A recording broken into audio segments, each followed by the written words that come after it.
আসসালামু আলাইকুম ওরহমতুল্লাহি ওয়াবারাকাতুহু। আলহামদুলিল্লাহ ওয়াহদা ওয়াসসালাতু ওয়াসসালামু আলা মান লা নাবিয়্যা বা'দা। প্রিয় দর্শক ও শ্রোতা, আল্লাহ সুবহানাহু তাআলার সৃষ্টির অন্যতম এক রহস্য হচ্ছে আল্লাহ একদিন এই আসমান, জমিন, এই পৃথিবী সবকিছু ধ্বংস করে দিবেন। কুল্লু মান আলাইহা ফান ওয়া ইয়াবকা ওয়াজহু রাব্বিকা যুল জালালি ওয়াল ইকরাম।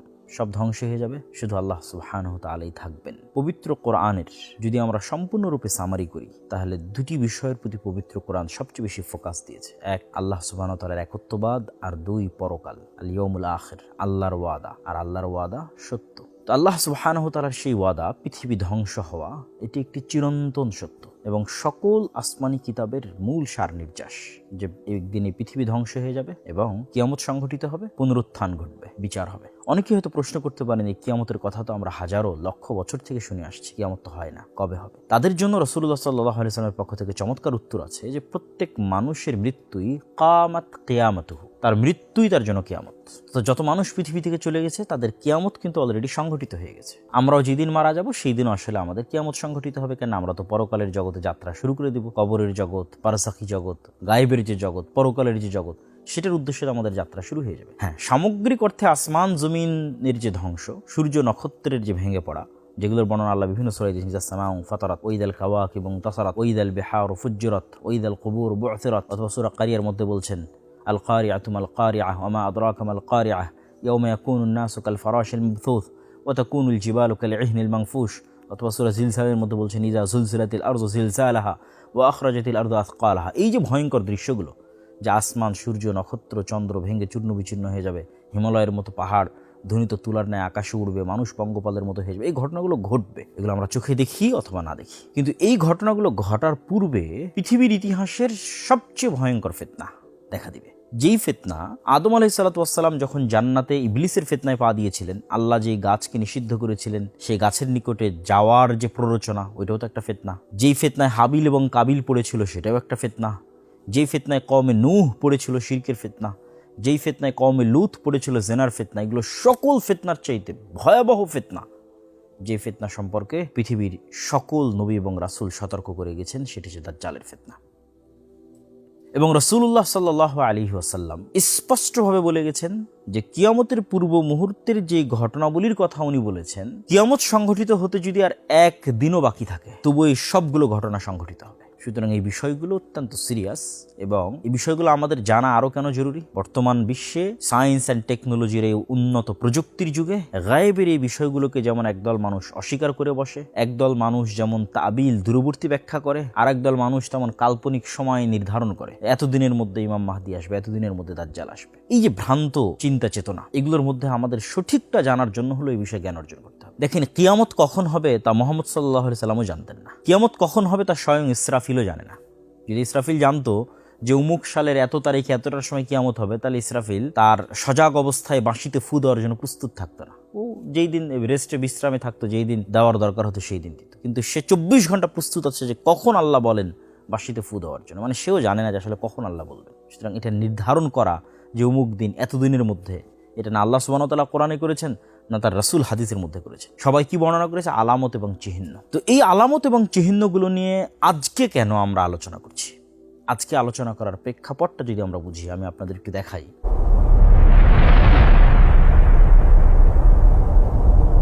আপনারা আমাদের স্ক্রিনে একটি দৃশ্য দেখতে পাচ্ছেন। বিশ্বের সবচেয়ে বড় পরাশক্তি আমেরিকা এবং সেই পরাশক্তির প্রেসিডেন্ট, অপ্রতিরোধ্য প্রেসিডেন্ট ডোনাল্ড ট্রাম্প, যিনি টুইটারে এবং তার সোশ্যাল প্ল্যাটফর্ম যে ট্রুথ, সেটাতে ভয়ঙ্কর ভয়ঙ্কর হুমকি এবং সকাল সন্ধ্যা হুমকি দেন। কাকে উঠিয়ে নিয়ে আসেন, ঠিক আছে, কার তেল বন্ধ করে দেন, কাকে কোথায় হামলা করেন, একদম টুইটারে তিনি আদেশ দেন এবং ট্রুথে আদেশ দেন, ওপেন সোশ্যাল প্ল্যাটফর্মে। তিনি এইভাবে সম্মিলিত মোনাজাত এবং সম্মিলিত জিকির, আমাদের ভাষায় যদি বলি, মানে খ্রিস্টান ধর্মের আলোকে তিনি বড় বড় খ্রিস্টান পাদ্রীদের একত্রিত করে, আমেরিকার ইতিহাসে ফার্স্ট কোনো প্রেসিডেন্ট, প্রথম কোনো প্রেসিডেন্ট, এইভাবে ধর্মীয় নেতাদের একত্রিত করে হোয়াইট হাউসের মধ্যে এই আমাদের ভাষায় সম্মিলিত মোনাজাত বা সম্মিলিত জিকির, যেটা বাইবেলের আলোকে তাদের যে দোয়া বা মোনাজাত, সেটি তিনি করছেন। শুধু এটি নয়, আপনারা আরও আশ্চর্য হবেন যে বর্তমান যিনি আমেরিকার প্রতিরক্ষামন্ত্রী, যদিও আমেরিকা তার প্রতিরক্ষা মন্ত্রণালয়ের নাম পরিবর্তন করেছে, সেটার নাম এখন যুদ্ধ মন্ত্রণালয় বা যুদ্ধমন্ত্রী, বর্তমান আমেরিকার যিনি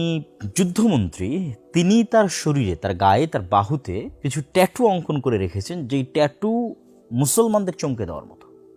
আমরা মুসলমানেরা ছোটোবেলা থেকেই শুনেছি যে দাজ্জালের কপালে কাফের লেখা থাকবে আরবিতে, শুধু মুমিনেরা সেটা দেখতে পাবে। তো এই যুদ্ধমন্ত্রী, প্রতিরক্ষামন্ত্রী তার বাহুতে কাফের আরবিতে স্পষ্টভাবে ট্যাটু করে রেখেছে। তার মানে সেই দাজ্জাল, এটি আমরা বলতেছি না, কিন্তু এই বিষয়গুলো অবশ্যই তার বাহুতে লেখা এই কাফের মুসলমানদেরকে চমকে দেওয়ার মতো। যে রাসূল সাল্লাল্লাহু আলাইহি ওয়াসাল্লামের যে হাদিস আমরা শুনে আসলাম যে দাজ্জালের কপালে লেখা থাকবে কাফের, সেটা কেউ তার শরীরে ট্যাটু করে রাখতেছে এবং একটা বিশ্বের পরাশক্তির এত বড় পর্যায়ের মন্ত্রী, এটা অবশ্যই চিন্তার বিষয়। শুধু তাই নয়, সে কিন্তু অনেক বইও লিখেছে। তার মধ্যে তার অন্যতম একটি বই হচ্ছে আমেরিকান ক্রুসেড, তথা আমেরিকা ধর্মযুদ্ধ করতেছে বা ধর্মযুদ্ধ করা উচিত, এই তত্ত্বের উপর কিন্তু সে একটি বই লিখে ফেলেছে। শুধু এই পর্যন্ত সীমাবদ্ধ নয়, আপনারা সকলে আন্তর্জাতিক প্রতিষ্ঠান অর্থ লেনদেনের, যারা বিদেশ থেকে টাকা পয়সা পাঠান তারা জানেন, পেপ্যালের সহকারী প্রতিষ্ঠাতা এবং এআই ভালো মোটামুটি এআই নিয়ে কাজ করতেছে, আর্টিফিশিয়াল ইন্টেলিজেন্স নিয়ে, পিটার থিয়েল, তার কথা আপনারা অনেকেই জানেন। পিটার থিয়েল কিন্তু ধারাবাহিক সিরিজ আলোচনা করতেছে অ্যান্টি ক্রাইস্টের উপর। অ্যান্টি ক্রাইস্ট মানে দাজ্জালকে বাইবেলের প্রফেসি অনুযায়ী, বাইবেলের ভবিষ্যৎবাণী অনুযায়ী অ্যান্টি ক্রাইস্ট বলা হয় দাজ্জালকে। তো সেটি নিয়ে সে সিরিজ আলোচনা করতেছে। যে সিরিজ আলোচনাগুলোর অসংখ্য ভিডিও এবং অসংখ্য ক্লিপস ইতিমধ্যেই সামাজিক যোগাযোগ মাধ্যমে ভাইরাল। এবং কিছুদিন পূর্বে ইতালির রাজধানী রোমে একটি রুদ্ধদ্বার বৈঠকেও অ্যান্টি ক্রাইস্টের প্রকাশ এবং আশা নিয়ে গোপন আলোচনা বা গোপন বৈঠক হয়েছে, যেটা আমাদের বাংলাদেশেরও বিভিন্ন পত্রিকা রিপোর্ট করেছে। এমনকি প্রথম আলোতে একটা বিশাল রিপোর্টও হয়েছে, ইরান যুদ্ধ নাকি দাজ্জাল তত্ত্বে মোড়া আমেরিকান ক্রুসেড। এবং এই বিশাল রিপোর্টে দাজ্জাল কেন্দ্রিক যে তথ্য বা যে তথ্যগুলো আমি আপনাদের সামনে তুলে ধরলাম, এখন যেগুলো নিয়ে আলোচনা হচ্ছে সেগুলোর মোটামুটি একটা আলোচনা এখানেও আছে, আপনারা পেয়ে যাবেন এখানে। প্রিয় দর্শক ও শ্রোতা, যখন আমাদের নবী মুহাম্মদ সাল্লাল্লাহু আলাইহি ওয়াসাল্লাম পৃথিবীতে আগমন করেন, তার আগে থেকেই পৃথিবীতে কানাঘুষা হচ্ছিল যে শেষ নবী আসবে, শেষ নবীর আসার সময় হয়ে আসতেছে। এবং এই কারণে ইহুদিরা মদিনায় হিজরত করেছিল, তারা জানতো যে এখানে শেষ নবীর আগমন ঘটবে। আমি জানি না পৃথিবীর হিস্ট্রিতে, বিশেষ করে মুহাম্মদ সাল্লাল্লাহু আলাইহি ওয়াসাল্লামের মৃত্যুর পরে গত 1400 বছরে কখনো, মুসলমানেরা তো সবসময় তাদের মধ্যে দাজ্জাল এবং কিয়ামত কেন্দ্রিক আলোচনা, বই পুস্তক লেখালেখি এগুলো সবসময় হয়েছে, কিন্তু ওয়ার্ল্ড ওয়াইড যে বিশ্বের অন্য ধর্মের মানুষেরাও দাজ্জাল নিয়ে আলোচনা করতেছে, দাজ্জাল নিয়ে লেখালেখি করতেছে এবং তারাও ভাবতেছে যে দাজ্জাল আসবে অথবা আসতেছে, এরকম ধরনের ব্যাপক আলাপ আলোচনা অতীতে কখনো হয়েছে কিনা এটা আমার জানা নেই। এবং এখানে আরও একটি রিপোর্ট আপনারা সকলেই দেখে থাকবেন, আমিও আপনাদের দেখাচ্ছি। কিছুদিন পূর্বে গার্ডিয়ান পত্রিকায় একটি রিপোর্ট হয়, আপনারা দেখতে পাচ্ছেন সেই রিপোর্টটি, যে US troops were told war on Iran was all part of God's divine plan. যে আমেরিকার সেনাবাহিনীরা সাক্ষ্য দিচ্ছে যে এই যুদ্ধটা মূলত আল্লাহ সুবহানাহু ওয়া তাআলার পরিকল্পনা অনুযায়ী হচ্ছে। তারা বলতেছে যেটা হচ্ছে এন্ড টাইমস, শেষ সময়ের যে যুদ্ধ, এবং এই শেষ সময়ের যুদ্ধকে বাইবেলে আর্মাগেড্ডন বলা আছে এবং সেটিকেও তারা এখানে কানেক্ট করেছে। এই যে আপনারা দেখতে পাচ্ছেন যে বুক অফ রিভেলেশন তথা বাইবেলের যেটা বুক অফ রিভেলেশন, সেখানে যে আর্মাগেড্ডন তথা শেষ সময়ের যে যুদ্ধের কথা বলা হচ্ছে, সেই শেষ সময়ের যুদ্ধ শুরু করার জন্য, সেই এন্ড টাইম শুরু করার জন্য মূলত তারা এই যুদ্ধটা শুরু করেছে। এটা আমরা আপনাদের সামনে তুলে ধরছিলাম গার্ডিয়ান পত্রিকা রিপোর্ট। প্রিয় দর্শক ও শ্রোতা, আমরা ভূমিকা স্বরূপ আপনাদের সামনে কিছু তথ্য তুলে ধরলাম, যেগুলোতে আমরা দেখতে পেলাম যে বর্তমান বিশ্বে শেষ জামানা নিয়ে মুসলমানদের মধ্যে নয়, অন্যদের মধ্যে আলোচনা হচ্ছে এবং তারা সেই শেষ জামানার যুদ্ধগুলো শুরু করতেছে মনে হবে তাদের ধারণা।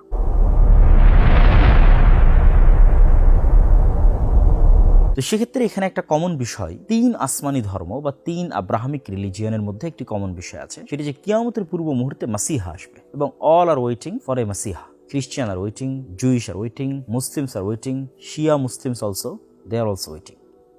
সবাই মাসিহার অপেক্ষা করতেছে। মাসিহা মানে হচ্ছে যিনি উদ্ধার করে, আরবিতে মাসিহ মানে যিনি উদ্ধার করে বিপদ থেকে। তো ঈসা আলাইহিস সালাতু ওয়াস সালামও মাসিহ, দাজ্জালও মাসিহ, মাসিহাত দাজ্জাল, ঈসা মাসিহ। আমরাও কিন্তু আমাদের আরবিতে আমাদের দোয়ার মধ্যেও ঈসা আলাইহিস সালাতু ওয়াস সালামকে ঈসা মাসিহ এবং দাজ্জালকে মাসিহাত দাজ্জাল, মাসিহ বলেই সম্বোধন করা হয়েছে। তথা শেষ জামানায় বিপদ থেকে উদ্ধার করবে এরকম একজন ব্যক্তি আসবে, সেটার অপেক্ষায় খ্রিস্টানেরাও, সেটার অপেক্ষায় ইহুদিরাও, সেটার অপেক্ষায় মুসলমানেরাও। খ্রিস্টানদের সাথে মুসলমানদের আরেকটি যেটা বড় মিল, সেটা হচ্ছে খ্রিস্টানেরাও বিশ্বাস করে ঈসা আলাইহিস সালাতু ওয়াস সালাম দ্বিতীয়বার পৃথিবীতে আসবেন, মুসলমানেরাও বিশ্বাস করে ঈসা আলাইহিস সালাতু ওয়াস সালাম দ্বিতীয়বার পৃথিবীতে আসবেন। যদিও খ্রিস্টানেরা বিশ্বাস করে যে ঈসা আলাইহিস সালাতু ওয়াস সালাম মৃত্যুবরণ করেছেন, আর মুসলমানেরা বিশ্বাস করে ঈসা আলাইহিস সালাতু ওয়াস সালাম জীবিত অবস্থায় তাকে আকাশে উঠিয়ে নেওয়া হয়েছে। এবং এখানে আরও একটি মজার বিষয়, সেটি হচ্ছে যেখানে ইহুদিদের বিশ্বাস অনুযায়ী মারিয়াম আলাইহিস সালাতু ওয়াস সালাম একজন খারাপ মহিলা, নাউজুবিল্লাহ, এবং তার সন্তান অবৈধ সন্তান, নাউজুবিল্লাহ, এবং তারাই তাকে হত্যা করেছে। ইহুদিরাও বিশ্বাস করে তারা সাকসেসফুল ঈসা আলাইহিস সালামকে হত্যা করেছে। এবং খ্রিস্টানেরা যেখানে বিশ্বাস করে যে তিনি তাদের নবী এবং পবিত্র, সেখানে তাদের নবীর হত্যাকারী এবং তাদের নবীর মায়ের প্রতি অপবাদ দানকারী এবং তাদের নবীকে অবৈধ সন্তান ঘোষণাকারী যে সম্প্রদায় ইহুদি, তাদের প্রতি তাদের যে পরিমাণ শত্রুতা হওয়া উচিত সেটি কিন্তু আমরা এখন দেখছি না। যেটি কিন্তু হিস্ট্রি বলে যে তাদের মধ্যে শত্রুতা সবচেয়ে বেশি ছিল। কিন্তু হিস্ট্রিতে প্রথমবারের মতো এত বড় বিশ্বাসগত বৈপরীত্য থাকার পরেও তাদের যে একতা, এটার কারণে আধুনিক অনেক বিশ্লেষক বিশ্লেষণ করেছেন যে এটার পিছনেও এক প্রকার খ্রিস্টান, যাদেরকে বলা হয় ইভ্যাঞ্জেলিক্যাল খ্রিস্টিয়ান বা জায়নিস্ট খ্রিস্টিয়ান। ইভ্যাঞ্জেলিক্যাল মানে ইঞ্জিল কেন্দ্রিক, ইঞ্জিলকে ইংরেজিতে ইভাঞ্জেল বলে, ইঞ্জিল কেন্দ্রিক তথা বাইবেল কেন্দ্রিক, বাইবেলের প্রতি ফোকাস দেয়, এরকম যারা খ্রিস্টান, আপনি এটা নিয়ে সার্চ দিতে পারেন, রিসার্চ করতে পারেন। আমরাও আপনাদেরকে স্ক্রিনে দেখাচ্ছি যে তাদের বিশ্বাস হচ্ছে জেরুজালেমে যতক্ষণ থার্ড টেম্পল তৈরি না হচ্ছে ততক্ষণ বাইবেলিক্যাল প্রফেসি পূরণ হবে না। এবং বাইবেলিক্যাল প্রফেসি অথবা বাইবেলের বলা ভবিষ্যৎবাণী তখনই পূরণ হবে যখন জেরুজালেমে থার্ড টেম্পল তৈরি হবে এবং সকল ইহুদিরা জেরুজালেমে একত্রিত হবে, এবং তখনই এন্টিক্রাইস্ট বের হবে, এবং এন্টিক্রাইস্ট বের হলেই ঈসা আলাইহিস সালাম পুনরায় পৃথিবীতে নেমে আসবেন। সুতরাং আমরা যদি ঈসা আলাইহিস সালামকে পুনরায় পৃথিবীতে নামিয়ে আনতে চাই, তাহলে আমাদেরকে ইহুদিদেরকে সাপোর্ট করতে হবে জেরুজালেমে একত্রিত হওয়ার জন্য। এটা একদল খ্রিস্টানদের বিশ্বাস। তাহলে আজকের ইসরায়েলের সাথে তাদের যে সহযোগিতা, এটার যেমন পলিটিক্যাল অনেক কারণ আছে, এটার যেমন আরও ভূ রাজনৈতিক প্রেক্ষাপটের যে বিশ্লেষণগুলো আছে যেগুলো আমরা জানি, তার পাশাপাশি এই ধর্মীয় প্রেক্ষাপটটিও কিছুটা ভূমিকা রাখে, যা এখন আরও বেশি আলোচিত হচ্ছে, আরও বেশি চর্চিত হচ্ছে, যে কেন তারা চায় যে জেরুজালেম ইহুদের একত্রিত হোক, জেরুজালেমকে ইসরায়েলের রাজধানী করা হোক, মসজিদ আকসা ভেঙে দিয়ে থার্ড টেম্পল তৈরি করা হোক। কেননা তারা দ্রুত ঈসা আলাইহিস সালামকে পৃথিবীতে ফেরত নিয়ে আসতে চাচ্ছে, দ্রুত দাজ্জালকে পৃথিবীতে নিয়ে আসতে চাচ্ছে, অ্যান্টিক্রাইস্টকে। তো এই সার্বিক বিষয়গুলো আমার কাছে মনে হয়েছে যে অতীতে কখনো এত ব্যাপকভাবে বৈশ্বিক রাজনীতিতে অ্যান্টিক্রাইস্ট, দাজ্জাল, ঈসা আলাইহিস সালামের ফেরত আসা এবং আরমাগেড্ডন বা আল মালহামাল কুবরা, শেষ জামানার যুদ্ধ, এগুলো এত ব্যাপকভাবে আলোচিত হয়নি। মুসলমানদের মধ্যে আলোচিত হলেও বিশ্বব্যাপী আলোচিত হয়নি, কিন্তু এখন বিশ্বব্যাপী আলোচিত হচ্ছে, যা আমি আপনাদের সামনে তুলে ধরলাম। সুতরাং এই বিষয়গুলো সম্পর্কে আমাদের নবী মুহাম্মদ সাল্লাল্লাহু আলাইহি সাল্লাম কী বলতেন, কী বলেছেন এবং সেগুলোর সঠিক ব্যাখ্যা কী হতে পারে তা আমাদের জানা অতীব জরুরি।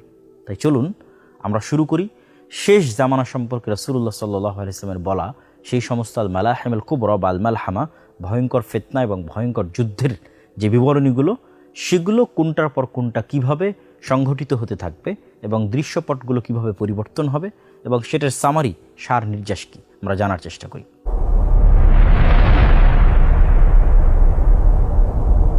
প্রিয় দর্শক ও শ্রোতা, কিয়ামতের পূর্ব মুহূর্তে যে বিষয়গুলো সংঘটিত হবে সে বিষয়ে অসংখ্য হাদিস বিভিন্ন সানাদে বর্ণিত হয়েছে, যেগুলো বিশেষ করে মুহাদ্দিসিনে কেরাম তাদের কিতাবগুলোর মধ্যে কিতাবুল ফিতান নামে অন্তর্ভুক্ত করেছে, এবং কিছু কিছু ইমাম এই নামে আলাদা বইও রচনা করেছে। কিন্তু এগুলোর মধ্যে অসংখ্য জাল, জয়ীফ এবং সানাদের মতভেদ অনেক কিছুই আছে। আমরা যদি প্রত্যেকটা হাদিস ধরে আলোচনা করি, সেটা আপনাদের জন্য বোঝা, চিন্তা করা এবং মিলানো অনেক কঠিন হবে। তো যত হাদিস আমরা শুনে থাকি অথবা যত হাদিস আমরা পেয়ে থাকি, সেগুলোর মধ্যে যেগুলো বেশিরভাগ সহিহ হাদিস এবং বেশি বিশুদ্ধ হাদিস, সেগুলোই আমরা সামনে রাখবো এবং সেগুলোর সামারি, এবং সেই সামারিতে একটার পর একটা কোনটা সংঘটিত হবে সেটার আমার যেটা বুঝ মনে হয়েছে যে এটি বেশি বিশুদ্ধ বা এটি বেশি হাদিস সঙ্গত, সেই ধারাবাহিকতা আমি আপনাদের সামনে তুলে ধরব। ওই ধারাবাহিকতাতেই হবে সেটি কিন্তু আমারও জানা নাই, বরং আল্লাহ সুবহানাহু ওয়া তাআলা ভালো জানেন যে কোন ধারাবাহিকতায় সেটি সংঘটিত হবে। তো আমরা রাসূলুল্লাহ সাল্লাল্লাহু আলাইহি ওয়াসাল্লামের একটা হাদিস দিয়ে শুরু করি যে তোমরা 6টা জিনিস গণনা করে রাখো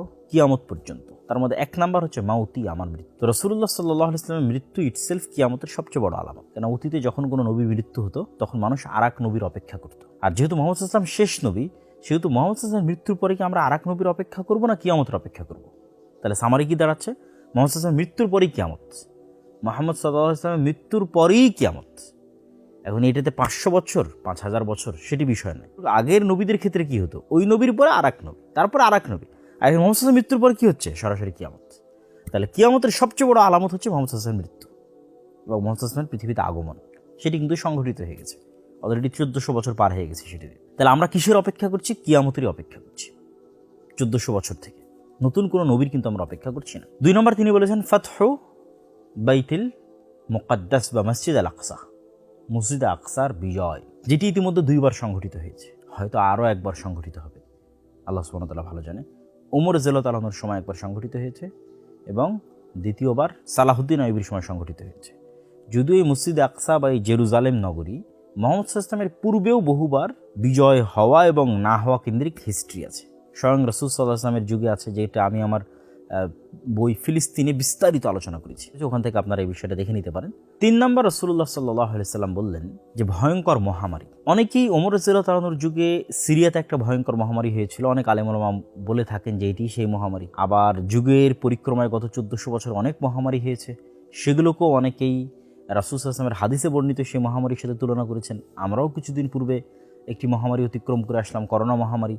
অথবা আরও পরে আরও ভয়ঙ্কর মহামারী আসতে পারে, যে মহামারীতে পৃথিবীর 1/4, 1/3, অর্ধেকের বেশি মানুষ হয়তো পৃথিবী থেকে হারিয়ে যেতে পারে, এখন যে মানুষ আছে তাদের মধ্যে থেকে। তাহলে তারপর আসলাম বললেন মহামারী। তারপরে তিনি বললেন সুম্মা ফিতনাতুন, এমন এক ফিতনা লা ইয়াবকা, বাকি থাকবে না। বাইতুন, যারা বুঝেন যে নাকেরা তানবিন এটি নাকেরার আলামত, এবং নাকেরা মানে হচ্ছে একটা ছোট্ট ঘরও বাকি থাকবে না, তথা সকল ঘর। লা ইয়াবকা বাইতুম মিনাল আরব ইল্লা, এবং লা আর ইল্লা যদি একত্রিত আসে তাহলে সেটা ইস্তিগরাকের ফায়দা দেয়, তথা একটা ঘরও বাদ যাবে না, লিটারেলি একটি ঘরও মুক্ত থাকবে না। আরবের প্রত্যেক ঘরে রাসূল নির্দিষ্ট করে দিলেন আল আরব, আরবের প্রত্যেক ঘরে একটা ফিতনা প্রবেশ করবে। অনেক আলেম ওলামা ব্যাখ্যা করেছেন যে এই ফিতনা হচ্ছে আজকের যুগের মোবাইল বা আজকের যুগের ইন্টারনেট, সামাজিক যোগাযোগ মাধ্যম। কিন্তু আমার মনে প্রশ্ন তৈরি হয় যে এই ইন্টারনেট, সামাজিক যোগাযোগ মাধ্যমের ফিতনা তো পৃথিবীর সকল ঘরে প্রবেশ করেছে, আর রাসূলুল্লাহ সাল্লাল্লাহু আলাইহি ওয়াসাল্লাম তো এখানে বলেছেন আল আরব, নির্দিষ্ট করেছেন সারা পৃথিবী নয়, শুধু আরবের প্রত্যেক ঘরে প্রবেশ করবে। এখানে আরও একটি ব্যাখ্যা আমরা দাঁড় করাতে পারি যে কোরআন এবং হাদিসে যেখানেই ফিতনা শব্দটি ব্যবহৃত হয়েছে, ফিতনা আরও অনেক জায়গায় ফিতনা ব্যবহৃত হয়েছে, যেমন ওমর রাদিয়াল্লাহু তাআলা হচ্ছেন ফিতনার দরজা, সেখানে ফিতনা ব্যবহৃত হয়েছে। তারপরে হচ্ছে ওসমান রাদিয়াল্লাহু তাআলার মৃত্যুর পর সাহাবীরা এবং তাবিরা হাদিস বর্ণনাকারীর নাম জিজ্ঞেস করতেন, তো ওখানে জিজ্ঞেস করা হচ্ছে মানে বাদ আল ফিতনা, ফিতনার পরে। তো ফিতনা মানে এই সকল জায়গায় ফিতনা দ্বারা উদ্দেশ্য করা হয়েছে মারামারি, গণ্ডগোল, যুদ্ধ, বিগ্রহ, হত্যা, রাহাজানি। তো সাধারণত ফিতনা বলতে কোরআন এবং হাদিসে কিন্তু অন্যান্য জায়গায় এটি মূল উদ্দেশ্য হয়। তো আমরা যদি ফিতনা দ্বারা সেটি মূল উদ্দেশ্য নেই, যে হত্যা, মারামারি, রাহাজানি, খুন খারাপি, তাহলে এমন এক যুদ্ধ অথবা গৃহযুদ্ধ অথবা মারামারি সংগঠিত হবে যেটাতে আরবের প্রত্যেক ঘর যুক্ত হয়ে যাবে। এটিও একটি খুবই অন্যতম একটি কিয়ামতের আলামতগুলোর অন্তর্ভুক্ত, এবং এই আলামতের সাথে কানেক্টেড আরও কিছু হাদিস আছে। রাসূলুল্লাহ সাল্লাল্লাহু আলাইহি ওয়াসাল্লাম অন্য এক হাদিসে বলেছেন, অচিরেই ফোরাত নদীর মধ্যে থেকে এমন এক স্বর্ণের পাহাড় বের হবে, যেই স্বর্ণ ভাগাভাগি কেন্দ্রিক এক ভয়ঙ্কর মারামারিতে সকল আরব সম্পৃক্ত হয়ে যাবে। আপনারা দেখতে পাচ্ছেন যে ইরাকের অন্তর্গত ইউফ্রেটিস বা ফোরাত নদী, এই ফোরাত নদী সম্পর্কে রাসূলুল্লাহ সাল্লাল্লাহু আলাইহি ওয়াসাল্লাম এই ভবিষ্যৎবাণীটি করেছেন ইরাকের ফোরাত নদী সংক্রান্ত। তো সেক্ষেত্রে অনেক আলেম ওলামা এটির ব্যাখ্যা করেছেন যে এখানে সত্যিকার অর্থে একদিন স্বর্ণের পাহাড় বের হবে, আর এটিও অসম্ভব কিছু নয়। আজ থেকে 100 বছর 200 বছর আগে কে জানতো মাটির নিচ থেকে তেলের খনি বের হবে, গ্যাসের খনি বের হবে। এটা যেমন আজ থেকে 500 বছর আগের মানুষের কাছে অসম্ভব ছিল, হয়তো আমাদের কাছে অসম্ভব মনে হচ্ছে যে ফোরাত নদী থেকে কীভাবে স্বর্ণের পাহাড় বের হবে, কিন্তু একদিন বাস্তবই হবে। অথবা কিছু আলেম ওলামা ব্যাখ্যা করেছেন যেখানে স্বর্ণ দ্বারা মূল্যবান কিছু উদ্দেশ্য, দামি কিছু উদ্দেশ্য, যেমনটা আমরা আমাদের পরিভাষায় দামি কোনো কিছুকে স্বর্ণের সাথে তুলনা করে থাকি। তো সেক্ষেত্রে যদি আমরা তেলের কথা চিন্তা করি, তাহলে আজকের এখন যে যুদ্ধ ইরান আমেরিকা অথবা আমেরিকা ভেনেজুয়েলা যে যুদ্ধ, সেটি থেকে আমরা অন্তত দেখতেছি, এবং পেট্রোল পাম্পগুলোতে যে বিশাল লম্বা লাইন এবং তেলের যে সংকট আমরা আমাদের এই সময় এখন দেখতেছি, সেটা থেকে আমরা বুঝতেছি যে তেল স্বর্ণের চেয়েও দামি। কারণ আজকে যদি জ্বালানি বন্ধ হয়ে যায়, গ্যাস এবং তেল বন্ধ হয়ে যায়, তাহলে পৃথিবী 100 বছর পূর্বে ফিরে যাবে। বিদ্যুৎ উৎপাদন হবে না, বিদ্যুৎ উৎপাদন না হলে আপনার মোবাইল কম্পিউটার কিছু চলবে না, মোবাইল কম্পিউটার কিছু না চললে, গাড়ি ঘোড়া না চললে, বিমান না চললে, পানি জাহাজ না চললে, আপনি কল্পনা করেন পৃথিবী 500 বছর পূর্বের যে গরুর গাড়ি এবং ঘোড়ার যুগ, সেটাতে ফেরত চলে যাবে। তাহলে আজকের জ্বালানি কিন্তু আমরা দেখতেছি স্বর্ণের চেয়েও দামিতে পরিণত হয়েছে। তাহলে যদি ওই ব্যাখ্যা গ্রহণ করা হয় যে দামি কিছু, তাহলে সেটি জ্বালানি হওয়াও অসম্ভব কিছু নয়। তবে আমরা হাদিসকে হাদিসের প্রকাশ্য অর্থের উপর রাখাকেই সমীচীন মনে করি। হাদিসে রাসূল সাল্লাল্লাহু আলাইহি ওয়াসাল্লাম স্পষ্টভাবে যাহাব, স্বর্ণ শব্দটি ব্যবহার করেছেন। চলেন একটু হাদিসটা দেখি। রাসূলুল্লাহ সাল্লাল্লাহু আলাইহি ওয়াসাল্লাম হাদিসে বলছেন যে ইউশিকুল ফরাত, অচিরে ফরাত নদী থেকে আইয়াহসারা আন জাবালিন, একটি পাহাড় প্রকাশ পাবে, মিন যাহাবিন, স্বর্ণের। স্পষ্টভাবে তিনি স্বর্ণের বলেছেন। হাদিসের যতগুলো রিওয়ায়াত আছে প্রায় সকল রিওয়ায়াতে যে আন জাবালিন মিন যাহাবিন, সবগুলোতে আন কানজিন মিন যাহাবিন, স্বর্ণের পাহাড় অথবা স্বর্ণের কানজ বা স্বর্ণের খাজানা বা স্বর্ণের খনি বের হবে, এবং মানুষ সেটি নিয়ে যুদ্ধ করবে ভয়াবহ, সেটিও সেখানে উল্লেখ আছে। তো সেক্ষেত্রে আমরা হাদিসটিকে হাদিসের প্রকাশ্য অর্থের উপর রাখাকেই বেশি সমীচীন মনে করি। আল্লাহু আ'লাম বিসওয়াব।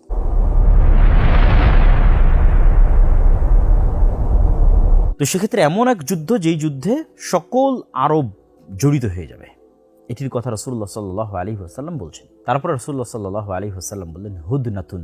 হুদনাতুন শব্দের অর্থ হচ্ছে চুক্তি। বাইনাকুম, তোমাদের মধ্যে, ওয়া বাইনা বানিল আসফার।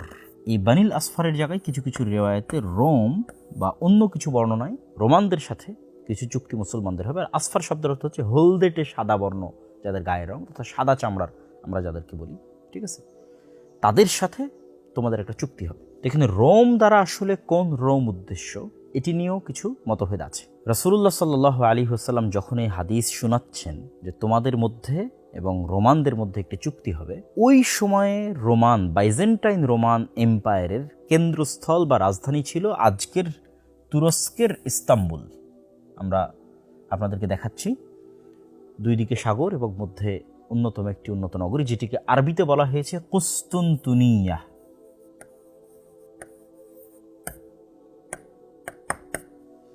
এবং ইংরেজিতে বলা হয় কনস্টান্টিনোপল, এবং আমরা চিনি ইস্তাম্বুল নামে। আর যদি আমরা সরাসরি রোম দ্বারা ইতালির রাজধানী রোম ধরি, এই যে ইতালি এবং ইতালির রাজধানী রোম, এটি যদি আমরা গণ্য করি, অনেকে এটিকে ব্যাখ্যা করেছেন, তাহলে ওখানে ইস্তাম্বুল এবং এখানে রোম।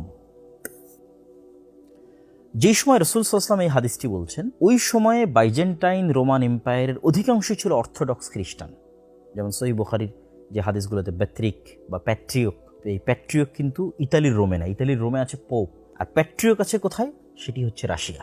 এই যে আমরা মস্কো দেখতে পাচ্ছি, রাশিয়া, এবং রাশিয়ার প্রেসিডেন্ট ভ্লাদিমির পুতিন, তিনিও অর্থোডক্স খ্রিস্টান পাদ্রীদের দ্বারা অনেক বেশি প্রভাবিত। তাহলে যেই সময় রাসূল সাল্লাল্লাহু আলাইহি ওয়াসাল্লাম বলছেন, ওই সময় বাইজেন্টাইন এম্পায়ার, যেটা তুরস্কের রাজধানী ইস্তাম্বুল, যেটা আমরা আপনাদেরকে ইন্ডিকেট করে দিলাম, আর ইতালির রাজধানী রোম আর মস্কো। তো রোম দ্বারা যদি ইতালির রাজধানী রোম উদ্দেশ্য হয়, তাহলে পুরো ইউরোপ। আর যদি আমরা অর্থোডক্স খ্রিস্টান উদ্দেশ্য নেই, তাহলে রাশিয়া। তো যখন রোমানদের সাথে মুসলমানদের একটি চুক্তি হবে, তখন তারা একত্রিত অবস্থায় তৃতীয় আর এক শত্রুর বিরুদ্ধে যুদ্ধ করবে। এটি ইন্ডিকেট করা খুব কঠিন যে সেই তৃতীয় শত্রু কারা। মানে আমরা যদি আজকের বিশ্ব ব্যবস্থা অনুযায়ী চিন্তা করি, এটাই যে সংগঠিত হবে তা কিন্তু নয়। আজ থেকে 1000 বছর আগে পৃথিবীর বিশ্ব ব্যবস্থা এরকম ছিল না, আজ থেকে 500 বছর আগে পৃথিবীর বিশ্ব ব্যবস্থা এরকম ছিল না। তাহলে প্রত্যেক আলেম তার যুগ অনুযায়ী যদি চিন্তা করে যে তাহলে আজকের রোমান কারা এবং আজকের তৃতীয় শত্রু কারা হতে পারে, আজ থেকে 500 বছর পরে পৃথিবীর প্রেক্ষাপট চেঞ্জ হয়ে যেতে পারে, তখন অন্য কাউকে তৃতীয় শত্রু মনে হতে পারে। কিন্তু এই ঘটনা অবশ্যই ঘটবে। রাসূল সাল্লাল্লাহু আলাইহি ওয়াসাল্লাম বলছেন যে কিয়ামত সংঘটিত যদি একদিনও বাকি থাকে, তো বইটি সংঘটিত হবে। তা আমরা যেহেতু আমাদের পরের ভবিষ্যতের কথা বলতে পারবো না, এখনকার প্রেক্ষাপটের আলোকে যদি আমরা রোম দ্বারা ইতালির রোম উদ্দেশ্য নেই, তাহলে ইউরোপের সাথে মুসলমানদের একটা চুক্তি হবে। আর তৃতীয় শত্রু যদি আমরা চিন্তা করি, তাহলে সেই তৃতীয় শত্রু মস্কো হতে পারে, তৃতীয় শত্রু চায়নাও হতে পারে, তৃতীয় শত্রু ইসরায়েলও হতে পারে, তৃতীয় শত্রু পারস্য হতে পারে, তৃতীয় শত্রু হিন্দুরাও হতে পারে, ঠিক আছে। তৃতীয় শত্রু আমেরিকা ইসরায়েলের সম্মিলিত শক্তিও হতে পারে।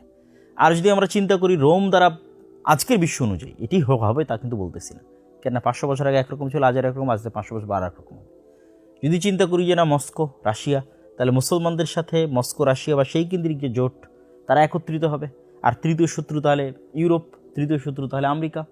আল্লাহু আ'লাম, সকল কিছুরই সম্ভাবনা আছে। এই যে যুদ্ধের বর্ণনা রাসূলুল্লাহ সাল্লাল্লাহু আলাইহি ওয়াসাল্লাম দিচ্ছেন, যে রোমান খ্রিস্টানেরা এবং মুসলমানেরা একত্রিত হয়ে এক তৃতীয় শত্রুর বিরুদ্ধে যুদ্ধ করবে এবং সেই তৃতীয় শত্রুর বিরুদ্ধে তোমরা বিজয় অর্জন করবে। এই বিজয় অর্জনের পর একজন খ্রিস্টান ক্রোশ উত্তোলন করে বলবে, ক্রোশ চিহ্ন, যে এই ক্রোশের কারণেই আমাদের বিজয় হয়েছে, এই ক্রস চিহ্নের কারণেই আমাদের বিজয় হয়েছে। তখন আর এক মুসলমান উঠে তার ইমানি জাজবার কারণে সে বলবে না, আল্লাহর সহযোগিতা আমার বিজয় হয়েছে, এবং সে এটা ভেঙে দেবে। তখনই এই যে রোমান খ্রিস্টানদের সাথে মুসলমানদের যে একটা চুক্তি হলে, চুক্তিটা ভেঙে যাবে। রাসূলুল্লাহ সাল্লাল্লাহু আলাইহি ওয়াসাল্লাম বলছেন, ওই দিন রোমান খ্রিস্টানদের 80টি পতাকা থাকবে এবং প্রত্যেক পতাকার অধীনে 12,000 সেনাবাহিনী থাকবে। 12,000, 80টি পতাকার অধীনে রোমান খ্রিস্টানরা একত্রিত হবে। 80টি পতাকার দ্বারা যদি আমরা 80টা দেশ উদ্দেশ্য নিয়ে হতেও পারে, আল্লাহু আ'লাম, আল্লাহ সুবহানাহু ওয়া তাআলা ভালো জানেন। প্রত্যেক পতাকার অধীনে 12,000 করে সৈন্যবাহিনী থাকবে। তাহলে ইন টোটাল 12,000 গুণ 80 দিলে 9,60,000, তথা প্রায় 10 লক্ষ, প্রায় 10 লক্ষ নগদ ইনফ্যান্ট্রি তথা একদম যোদ্ধা তারা মুসলমানদের মুখোমুখি হবে। কোন জায়গায় মুখোমুখি হবে এটি রাসূল সাল্লাল্লাহু আলাইহি ওয়াসাল্লাম অন্য আর এক হাদিসে বলে দিয়েছেন। তিনি বলেছেন, ততদিন পর্যন্ত কিয়ামত হবে না যতদিন তোমরা এবং রোমানরা মুখোমুখি না হচ্ছ আমাক এবং দাবেক নামক জায়গায়। চলুন দেখে আসি সেই জায়গাটা কোথায়।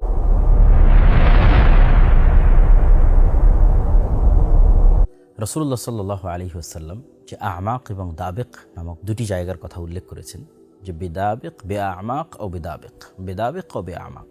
এখন অনুসন্ধান করলে যেটি দেখা যায় যে এটি মূলত সিরিয়া এবং তুরস্কের সীমান্তবর্তী অঞ্চল। আজকের তুরস্কের সীমানা এবং আজকের সিরিয়ার সীমানা আপনারা এই যে দেখতে পাচ্ছেন দাবেক, এবং এই যে হালব, হালবকে ইংরেজিতে বলে আলেপ্পো, এটা সিরিয়ার তুরস্ক সীমান্তবর্তী শহর। এবং এই যে ইদলিব, এখনকার সিরিয়ার যারা মুজাহিদ, যারা বিজয়ী হলো আহমদ আশারা, তারা কিন্তু এই অঞ্চল থেকে উঠে এসেছে। এই ইদলিব, এই হালব, এখান থেকে উঠে এসে পরে তারা দামেস্ক বিজয় করেছে, এবং এখানে থাকা অবস্থাতেই তারা তুরস্কের যে সহযোগিতা সেটা কিন্তু তারা রিসিভ করতো। আর কিছু কিছু আলেমের মত অনুযায়ী এটি হচ্ছে আমাক দ্বারা আন্তাকিয়া উদ্দেশ্য, এটাও সিরিয়া এবং তুরস্কের সীমান্তবর্তী অঞ্চল। অনেকের নিকটে আমাক দ্বারা এই আন্তাকিয়া উদ্দেশ্য, এটিও এই হালব এবং ইদলিব তার নিকটবর্তী, যদিও এটা এখন বর্তমান তুরস্কের সীমানায় পড়ে, কিন্তু তুরস্ক এবং সিরিয়ার যে সীমানা আছে, এই যে এটি হচ্ছে তুরস্ক এবং সিরিয়ার সীমানা, এই পারে হচ্ছে সিরিয়া আর এই যে পারে হচ্ছে তার্কি। এক কথায় বোঝা যাচ্ছে যে আমরা দাবেক ধরি হালবের নিকটবর্তী অথবা ইদলিবের নিকটবর্তী আন্তাকিয়া ধরি, এই এরিয়াটা তুরস্ক এবং সিরিয়ার সীমান্তবর্তী অঞ্চলে একটি ভয়ঙ্কর এবং ভয়াবহ যুদ্ধ হবে। এবং এই যুদ্ধের অন্য হাদিস রাসূলুল্লাহ সাল্লাল্লাহু আলাইহি ওয়াসাল্লাম যে বর্ণনা দিয়েছেন, আমাক এবং দাবেক নামক জায়গার কথা বলেছে, এই দুটো জায়গা আমরা কিন্তু দেখে আসলাম। এখানে রাসূল সাল্লাল্লাহু আলাইহি ওয়াসাল্লাম বলছেন, এই যুদ্ধে ফায়াখরুজু লাহুম জাইশুম মিনাল মাদিনা, এই যুদ্ধে অংশগ্রহণ করার জন্য মদিনা থেকে, এটা কিন্তু সহিহ মুসলিমের হাদিস, সকল হাদিস গ্রন্থে আছে, মদিনা থেকে খিয়ারু আহলিল আরজ, তৎকালীন বিশ্বের সর্বশ্রেষ্ঠ মানুষ, সবচেয়ে তাকওয়াবান, সবচেয়ে পরহেজগার, সবচেয়ে আল্লাহওয়ালা মানুষরা, মুজাহিদরা মদিনা থেকে বের হয়ে আসবে এই যুদ্ধে অংশগ্রহণ করার জন্য। এবং মদিনাবাসী যেন এই যুদ্ধে অংশগ্রহণ না করে, এই জন্য রোমানরা তাদেরকে বলবে, এই যে রোম, এখানে আরবিতে লেখা আছে রোম, মদিনাবাসী যেন এই যুদ্ধে সিরিয়াবাসীর সাথে অংশগ্রহণ না করে, এই জন্য রোমানরা বলবে, যাদের কাছে আমাদের বন্দী আছে, আবার কেউ ব্যাখ্যা করেছে যারা আমাদের দিন ত্যাগ করে দিয়েছে, দুই ধরনের ব্যাখ্যা আছে, তাদের সাথে আমরা যুদ্ধ করতে চাই, আমরা সিরিয়াবাসীর সাথে যুদ্ধ করতে চাই, তোমাদের সাথে নয়। কিন্তু মদিনাবাসী বলবে যে না, আমরা আমাদের ভাইদেরকে তোমাদের জন্য ছেড়ে দিব না, এবং তারা একত্রিত হয়ে এই যুদ্ধে অংশগ্রহণ করবে। তথা মদিনা এবং সিরিয়া এই যুদ্ধের অন্যতম একটি পার্ট। সিরিয়ার মানুষ এবং মদিনার মানুষ, তাদের মহব্বত, তাদের ভালোবাসা, তাদের আকীদা, তাদের আমল এই যুদ্ধের অন্যতম বড় একটি অংশ। এই যুদ্ধে মুসলমানেরা 3 ভাগে বিভক্ত হবে, রাসূল সাল্লাল্লাহু আলাইহি ওয়াসাল্লাম বলেছেন, এই যে এখানে সুলুসুন, 3 ভাগে বিভক্ত হবে।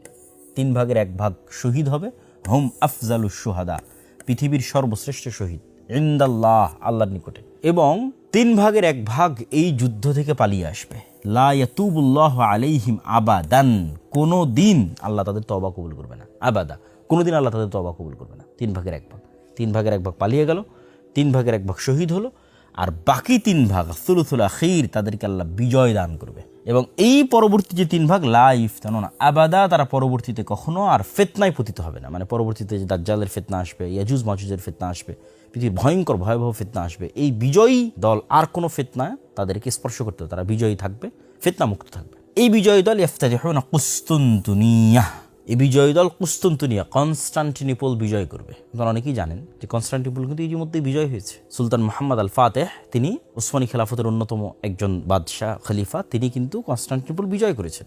এবং কনস্টান্টিনোপল বিজয়ের সুসংবাদ রাসূল সাল্লাল্লাহু আলাইহি ওয়াসাল্লাম অনেক হাদিসে মুসলমানদের দিয়ে গেছে। এই জন্য কনস্টান্টিনোপল বিজয় করার জন্য বহু সাহাবী, বহু মুজাহিদ দীর্ঘদিন যাবৎ তারা সীমান্তে, সিরিয়ার সীমান্তে কিন্তু চেষ্টা করতেন, সফল হতে পারতেন না। কিন্তু সুলতান মুহাম্মদ আল ফাতেহ কিন্তু সফল হয়েছেন। কিন্তু এই বিজয় কিন্তু সেই বিজয় নয়, কেন অলরেডি সেই বিজয়ের পার হওয়া 500 বছর হয়ে গেছে। আর এখানে যে বিজয়ের কথা বলতেছে, এই বিজয়ের পরেই মূলত দাজ্জাল, মাসিহ আদ-দাজ্জাল বের হবে। তাহলে এটা এমন এক বিজয়, যেই বিজয়ের পরে দাজ্জাল বের হবে, তাহলে ওই বিজয় সেই বিজয় নয়। তাহলে বোঝা যাচ্ছে এই হাদিস থেকে একটা জিনিস আমরা বুঝতে পারতেছি, আজকের যেই ইস্তাম্বুল, তুরস্কের রাজধানী, কনস্টান্টিনোপল বা কুস্তুনতুনিয়া বা আজকের তুরস্ক, এটা মুসলমানদের হাতে থাকবে না। অবশ্যই কোনো না কোনোভাবে এটা মুসলমানদের হাত ছাড়া হবে বা অন্যের দখলে চলে যাবে, জোরপূর্বক যেভাবেই হোক। তাহলেই তো মুসলমানরা সেটিকে বিজয় করবে, তথা কিয়ামতের পূর্ব মুহূর্তে আর একবার মুসলমানরা তুরস্ক বিজয় করবে। তথা এখন যে তুরস্ক মুসলমানদের হাতে আছে, এই তুরস্ক মুসলমানদের হাতে থাকবে না। এই যুদ্ধের অন্য হাদিসগুলোতে রাসূলুল্লাহ সাল্লাল্লাহু আলাইহি ওয়াসাল্লাম বলেছেন যে এই যুদ্ধে এত মানুষ মারা যাবে, এত মানুষ মারা যাবে যে পাখি যদি 1 মাস আকাশে উড়ে সে লাশের সারি শেষ করতে পারবে না, যে লাশের দুর্গন্ধহীন কোনো একটা জায়গায় থামবে পাবে না, আকাশ থেকে মৃত অবস্থায় পড়ে যাবে। মানুষ ওয়ারিস খুঁজে পাবে না যে তার সম্পদের ওয়ারিস কে হবে। কোনো একটা বংশে যদি 100 মেম্বার থাকে, 99 জন মারা যাবে, 1 জন বেঁচে থাকবে। এত ভয়াবহ এবং ভয়ঙ্কর যুদ্ধ হবে এই যুদ্ধ। এবং এখানে আরও একটা বিষয় আপনাদের তুলে ধরি যে এই যুদ্ধের সাথে অন্য আর কিছু হাদিসকে যদি ইনক্লুড করি তাহলে বোঝা যায় যে এই যুদ্ধের পরপরই মুসলমানদের এই বিজয় কাফেলা রোম পর্যন্ত পৌঁছে যেতে পারে। কিছু কিছু হাদিসে বলা আছে ইতালির রাজধানী রোম। হাদিসগুলোর সহিহ জয়ীফ নিয়ে মতভেদ থাকতে পারে। আবার এই বিজয় কাফেলা কিন্তু মসজিদে আকসাও বিজয় করতে পারে, বা মসজিদে আকসা তো মুসলমানদের শাসন ব্যবস্থা থাকতে পারে। এই যুদ্ধ সম্পর্কে তথা কুস্তুনতুনিয়া বিজয় সম্পর্কে আরেকটি গুরুত্বপূর্ণ হাদিস আছে। রাসূলুল্লাহ সাল্লাল্লাহু আলাইহি ওয়াসাল্লাম বলছেন, তোমরা এমন একটি শহরের কথা জানো যে শহরের এক পাশে সমতল আর এক পাশে সমুদ্র। প্রায় সকল আলেম ওলামা একমত যে এই শহর হচ্ছে কুস্তুনতুনিয়া। তো রাসূলুল্লাহ সাল্লাল্লাহু আলাইহি ওয়াসাল্লাম বলছেন, লা তাকুমুস সাআহ, ততদিন পর্যন্ত কিয়ামত হবে না যতদিন না ইসহাক আলাইহিস সালাতু ওয়াস সালামের বংশের 70,000 মানুষ এই শহরকে বিজয় করার জন্য যুদ্ধ না করেন। কিন্তু সবচেয়ে মজার বিষয় হচ্ছে তারা এই যুদ্ধ লাম ইউকাতিলু বিসিলাহিন, কোনো অস্ত্র দিয়ে করবে না। তো তাদের কোনো তরবারি বা অন্য কোনো অস্ত্র, রাইফেলগুলি কিছু থাকবে না, এবং তারা কোনো তীরও নিক্ষেপ করবে না। ওয়ালা বিসাহমিন, কোনো তীরও নিক্ষেপ করবে না। তাহলে যুদ্ধটা বিজয় হবে কিভাবে? তারা শুধু লা ইলাহা ইল্লাল্লাহ আল্লাহু আকবার এই আওয়াজ দিবে এবং এই আওয়াজে শহরের দেওয়াল পড়ে যাবে, প্রথম আওয়াজে প্রথম, দ্বিতীয়, তৃতীয়, এবং এইভাবে তাদের জন্য এই শহরে প্রবেশ সহজ হবে এবং এই সহজকে তারা বিজয় করবে। তো আলেম ওলামাদের ব্যাখ্যা অনুযায়ী যে রোমে তথা সিরিয়া এবং তুরস্কের সীমান্তবর্তী অঞ্চলে রোমানদের সাথে যে ভয়ঙ্কর যুদ্ধটা হবে, ওই যুদ্ধে বিজয়ের পর মুসলমানেরা যখন কুস্তুনতুনিয়া শহরে প্রবেশের জন্য যাবে, কেননা এখন যেখানে রোমানদের সাথে যুদ্ধের যে জায়গাটা আমরা দেখতেছি সেখান থেকে কুস্তুনতুনিয়া শহর কিন্তু অনেক দূরে। তো এই যুদ্ধে পরাজয়ের পর সামনে আরও বিজয় অভিযান চলতে থাকবে। বিজয় অভিযান করতে করতে করতে করতে একটা পর্যায়ে গিয়ে তারা কুস্তুনতুনিয়াতে প্রবেশ করবে। তো যখন তারা কুস্তুনতুনিয়াতে প্রবেশ করবে তখন কুস্তুনতুনিয়ার যে শহর রক্ষা দেওয়াল বা প্রাচীর আছে সেটিকে ধ্বংস করার জন্য তাদের আলাদা কোনো অস্ত্র ব্যবহার করতে হবে না, যে আমরা এটা ভাঙবো, কোনো অস্ত্র ব্যবহার করে না। তারা শুধু মুখের তাকবীর দেওয়ার মাধ্যমে লা ইলাহা ইল্লাল্লাহ আল্লাহু আকবার বলবে, এই বলাতেই দেওয়াল ভেঙে পড়ে যাবে এবং তারা কুস্তুনতুনিয়া শহরের মধ্যে বিজয়ী বেশে প্রবেশ করবে। এখানে যে যুদ্ধ, এই যুদ্ধের পরপরই মুসলমানেরা তাদের গনিমতের মাল বন্টনের জন্য তাদের তরবারিকে জাইতুন গাছের সাথে ঝুলিয়ে রাখবে, এবং জাইতুন গাছের সাথে ঝুলিয়ে রাখার পরপরই এই যে সুয়ুফাহুম বিজাইতুন, এটার থেকে অনেক উদ্দেশ্য নিয়েছেন যে এই যুদ্ধটা তরবারি দেওয়া হবে। তরবারি জাইতুন গাছে ঝুলিয়ে থাকবে, শয়তান চিৎকার করে বলবে তোমাদের বাড়িতে দাজ্জাল প্রবেশ করে গেছে। কিন্তু এটা মিথ্যা হবে, তখনও দাজ্জাল বের হয়নি। তখন এই সেনাবাহিনীর মধ্যে থেকে অন্য হাদিসে রাসূলুল্লাহ অন্য রিওয়ায়াতে বলেছেন 10 জন অশ্বারোহী রওনা দিবে দাজ্জালের অনুসন্ধানে। আল্লাহ নবী বলছেন ওই 10 জনের নাম, তাদের বাপ দাদার নাম, তাদের ঘোড়া, তাদের গায়ের রং সব আমি বলে দিতে পারবো। তো তারা যখন দাজ্জালের অনুসন্ধানে রওনা দিবে, ইতিমধ্যেই সত্যি সত্যি দাজ্জাল তথা এই মুজাহিদরা রিটার্ন ব্যাক যখন দামেশকে করবে, ততদিনে সত্যি সত্যি দাজ্জাল বের হয়ে যাবে।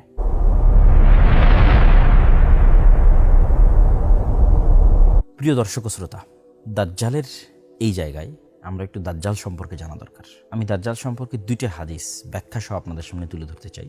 তার মধ্যে প্রথম হাদিসটা সবচেয়ে বিখ্যাত, তামিম আদ-দারির হাদিস। যদিও এই হাদিস নিয়ে নাস্তিকরা অসংখ্য প্রশ্ন উত্থাপন করে, আমরা সেগুলোরও উত্তর দেওয়ার চেষ্টা করবো ইনশাল্লাহ।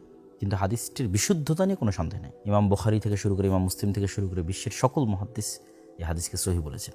তামিম আদ-দারি নামক একজন জনৈক সাহাবী, তিনি রাসূলুল্লাহ সাল্লাল্লাহু আলাইহি ওয়াসাল্লামের নিকটে এসে তার সাথে দাজ্জালের যে সাক্ষাতের এক ব্যতিক্রম বর্ণনা, সেই ব্যতিক্রম বর্ণনাটি তুলে ধরেছেন। সেই ব্যতিক্রম বর্ণনা শুরু হয়, তারা একটি সামুদ্রিক নৌকায় আরোহণ করে, প্রায় 30 জন মানুষ সহ 30 জন মানুষ সহ একটি সামুদ্রিক নৌকায় আরোহণ করে। সামুদ্রিক নৌকায় আরোহণ করার পর শাহরান, প্রায় এক মাস লাইবা বিহিমুল মাউজ, ঝড় বৃষ্টি তুফানের কারণে যে আকাশে তারা এবং চাঁদ দেখে তারা যে দিক ঠিক করতো এবং দিক ঠিক করে যে সফর করতো, এটা তাদের পক্ষে করা সম্ভব হয় না। তথা কোন দিকে নৌকা যাচ্ছে ঝড় বৃষ্টি এবং ঢেউয়ের তাণ্ডবে সেটা তারা বুঝতে পারতেছে না। 1 মাস পর যখন মোটামুটি একটু ঠান্ডা হলো, ঝড় বৃষ্টি একটু কমে গেল, তখন তারা একটি দ্বীপে পৌঁছে গেল। এই দ্বীপে ঢোকার মুখেই তারা দেখছে দাব্বাতুন, আরবিতে দাব্বাতুন মানে দাব্বায়ে দিব্বু, জমিনে মাটিতে চলে এরকম প্রাণীকে দাব্বাতুন বলা হয়। এবং আল্লাহ সুবহানাহু ওয়া তাআলা কোরআন মাজিদে অন্য আরেক জায়গায় বলেছেন, ওমা মিন দাব্বাতিন ফিল আরদি ইল্লা আলাল্লাহি রিজকুহা, তথা পৃথিবীতে বিচরণশীল প্রত্যেক প্রাণীর রিজিকের দায়িত্ব আল্লাহর। ওখানেও কিন্তু দাব্বা ব্যবহার করা হয়েছে। এবং আরেকটি বিষয় মাথায় রাখতে হবে, কিয়ামতের পূর্ব মুহূর্তে দাব্বাতুল আরজ নামে একটা প্রাণী বের হবে, এটাও কিয়ামতের আলামতগুলোর একটি। অসংখ্য সহিহ হাদিস আছে যেটা দাজ্জালেরও পরবর্তীতে ঘটবে, যে দাব্বাতুল আরজ বের হবে। তো ওই জাজিরা তথা ওই দ্বীপে প্রবেশের মুখে তারা একটি প্রাণী দেখলো, যে প্রাণী কাসীরু শার, প্রচুর পরিমাণে চুল দিয়ে ঢাকা। এত বেশি পরিমাণে চুল দিয়ে ঢাকা যে তারা বলতেছে যে তার মিন কবুলিহি আও মিন দুবুরিহি লা ইয়াদরুনা, বুঝা যাচ্ছে না মা কবুলুহু মিন দুবুরিহি, তার মুখ কোন দিকে, তার পিছন কোন দিকে, এটা তার অত্যাধিক চুলের কারণে বোঝা যাচ্ছে না। তো এই সাহাবীরা তামিম আদ-দারি এবং তার যে সঙ্গী সাথী, তারা কিন্তু তখনও মুসলমান হয়নি। তারা কিন্তু এই ঘটনা দেখে এসে মুহাম্মদ সাল্লাল্লাহু আলাইহি ওয়াসাল্লামের কাছে ইসলাম গ্রহণ করেছে। তারা তাকে জিজ্ঞেস করছে মা আন্তি। এই যে আন্তি, যারা আরবি জানেন তারা বুঝেন যেটা মুআন্নাস সূচক শব্দ ব্যবহার হয়, তথা তাকে তারা মহিলা তথা স্ত্রীলিঙ্গ বাচক শব্দ ব্যবহার করেছে, তথা তার আকার আকৃতির মধ্যে অবশ্যই মহিলাবাচক কিছু ছিল বা মহিলার কোনো আলামা ছিল। এবং সেও যখন উত্তরে বলেছে আনাল জাসসাসা, আমি হচ্ছে গোয়েন্দা। তা একটা প্রাণী কথা বলতেছে, জন্তু জীব জানোয়ার কথা বলতেছে, কি বলতেছে? সে গোয়েন্দা। সেম ঘটনা কিয়ামতের পূর্ব মুহূর্তে ঘটবে, যে একটা দাব্বাতুল আরজ বের হবে, যেই দাব্বাতুল আরজ, যেই জানোয়ার জন্তু মানুষের সাথে কথা বলবে। তো এই হাদিসের একটা ব্যতিক্রম পাঠ হচ্ছে জীব জন্তু জানোয়ার মানুষের সাথে কথা বলতেছে এবং সে নিজেকে গোয়েন্দা হিসেবে পরিচয় দিচ্ছে। তথা দাজ্জালের পৃথিবীর তথ্য সংগ্রহের যে সেন্টার, দাজ্জাল পৃথিবীর যে তথ্যগুলো সংগ্রহ করে তার মাধ্যম হচ্ছে সে।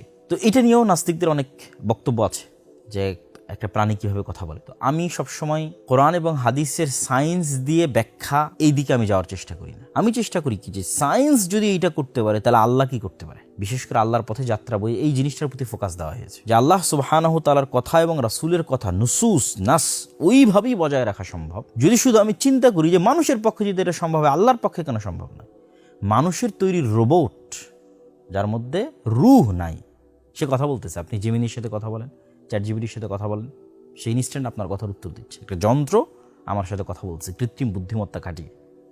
তাহলে আল্লাহ সুবহানাহু তাআলার সৃষ্টি জীব যার মধ্যে রূহ আছে, সে কেন কথা বলতে পারবে না? সুতরাং এটা অসম্ভব কিছু নয়, অযৌক্তিক কিছু নয়। মানুষই তো এরকম অসংখ্য কিছু তৈরি করে ফেলতেছে। তখন এই গোয়েন্দা তাদেরকে বলল যে তোমরা এই সামনের দিকে এগিয়ে যাও, ওখানে একজন ব্যক্তি, একজন মানুষ তোমাদের অপেক্ষা করতেছে, সে তোমাদের সাথে কথা বলবে, সে তোমাদের বিষয়ে জানার জন্য খুবই আগ্রহী। তথা দাজ্জালের কাছে আগেই নিউজ পৌঁছে গেছে যে তারা এখানে আসতেছে, এই জন্যই সে জানার জন্য কিন্তু আগ্রহী। আর এই নিউজ হয়তো তার এই জাসসাসার মাধ্যমেই পৌঁছেছে। তো এই আরবের মানুষগুলো তারা চিন্তা করতেছে যে এই জীবজন্তু জানোয়ার আমাদের সাথে কথা বলতেছে, এই মনে হয় ভূত জিন। এই যে এখানে লেখেন আংতাকুনা শাইতানা, আমরা মনে করছি মানে জিন শয়তান। নাহলে একটা গরু কীভাবে আমার সাথে কথা বলতে পারে, একটা খাসি কীভাবে আমার সাথে কথা বলতে পারে, জীবজন্তু জানোয়ার কীভাবে আমার সাথে কথা বলতে পারে। তো তাকে আমরা জিন শয়তান মনে করে ভয়ে পালিয়ে যেতে থাকলাম, যে যাক একটা মানুষ তো অন্তত আছে, আগে মানুষের সাথে দেখা করি। তো আমরা সেরান খুব দ্রুত যেতে থাকলাম ওই মানুষের সাথে সাক্ষাতের জন্য। তা আমরা যখন ঢুকলাম তখন দেখলাম আ'যামু ইনসানিন, এত বিশাল দেহের মানুষ আমরা আগেও কখনো দেখিনি, পরেও কখনো দেখিনি। এবং তাকে খুব শক্তভাবে বাঁধা আছে, তার হাতকে তার কাঁধের সাথে এবং তার হাঁটুকেও শক্তভাবে, হাঁটু কাঁধ হাত এগুলো খুব শক্তভাবে বাঁধা আছে। তো অনেকেই মনে করে যে বিশাল দেহের মানুষ দাজ্জাল কিভাবে, অথচ দেখেন এটাও অযৌক্তিক নয়। কেন অযৌক্তিক নয়? স্বয়ং রাসূল সাল্লাল্লাহু আলাইহি ওয়াসাল্লাম বলছে এবং আল্লাহ সুবহানাহু ওয়া তাআলার পক্ষ থেকে রাসূল সাল্লাল্লাহু আলাইহি ওয়াসাল্লামের মাধ্যমে আমরা জানি যে আদম আলাইহিস সালাতু ওয়াস সালামকে সৃষ্টি করা হয়েছিল, তিনি ছিলেন 60 গজ উঁচু। তো আদম আলাইহিস সালাতু ওয়াস সালামের মিন উলদে আদম, আদমেরই সন্তান তো দাজ্জাল। তাহলে আদম আলাইহিস সালাতু ওয়াস সালাম যে বিশাল দেহের অধিকারী, এখন যদি আদম আলাইহিস সালাতু ওয়াস সালাম আমাদের সামনে আসে আমরা কিন্তু আশ্চর্য হয়ে যাব, কেন মানুষের সাইজ খাটো হতে হতে হতে হতে হতে আমরা এই পর্যায়ে চলে এসেছি। তাহলে আদমের সন্তান দাজ্জাল বিশাল দেহের অধিকারী হলে অস্বাভাবিক কিছু না, অসম্ভব কিছু না, মানে ইললজিক্যাল কিছু নয়, লজিক্যাল, বিশ্বাস করার মতো এবং বিশ্বাসযোগ্য। তো আমরা এই বিশাল দেহের অধিকারী মানুষকে দেখে বললাম ওয়াইলাক মা আনতা, এই তুমি কে? তখন সে বলে যে তোমরা তো আমার খবর জানবেই, তোমরা আগে বলো তোমরা কারা। মানে দাজ্জাল বলছে আমি কে এটা তোমরা জানবেই, তোমরা আগে বলো তোমরা কারা। তা আমরা বললাম যে আমরা এরকম আরবের মানুষ, এভাবে আমরা সফর করেছিলাম, পুরো ঘটনা তাকে শোনালাম। দাজ্জাল তখন এই আরবের মানুষদেরকে 4টে বিষয় সম্পর্কে জিজ্ঞেস করেছে। 1 নম্বর হচ্ছে নাখলে বাইসান, 2 নম্বর হচ্ছে বহায়রা আত-তাবারিয়া, 3 নম্বর হচ্ছে আইনে জোগার এবং 4 নম্বর হচ্ছে আন নাবিয়িল উম্মিয়িন। এই 4টে বিষয় সম্পর্কে সে জিজ্ঞেস করেছে। নাখল বাইসান, এটা একটা খেজুর বাগান, বাইসানের খেজুর বাগান সম্পর্কে আমাকে বলো। বহায়রা আত-তাবারিয়া, এটা একটা লেক, এই লেক সম্পর্কে আমাকে বলো। আইনে জোগার, এটা একটা ঝর্ণা, এই ঝর্ণা সম্পর্কে আমাকে বলো। আর যারা পড়া দেখা জানে না, লেখা জানেন না, এই রকম নবী আমাদের মুহাম্মদ সাল্লাল্লাহু আলাইহি ওয়াসাল্লাম কিন্তু পড়তেও পারতেন না, লিখতেও পারতেন না, সেই নবী সম্পর্কে আমাকে সংবাদ দাও। তো এই চারটার মধ্যে তিনটা খুবই ইম্পর্টেন্ট, নাখলে বাইসান, বুহাইরা তাবারিয়া, আইনে জোগার, এই তিনটা চলেন আমরা একটু দেখে আসি।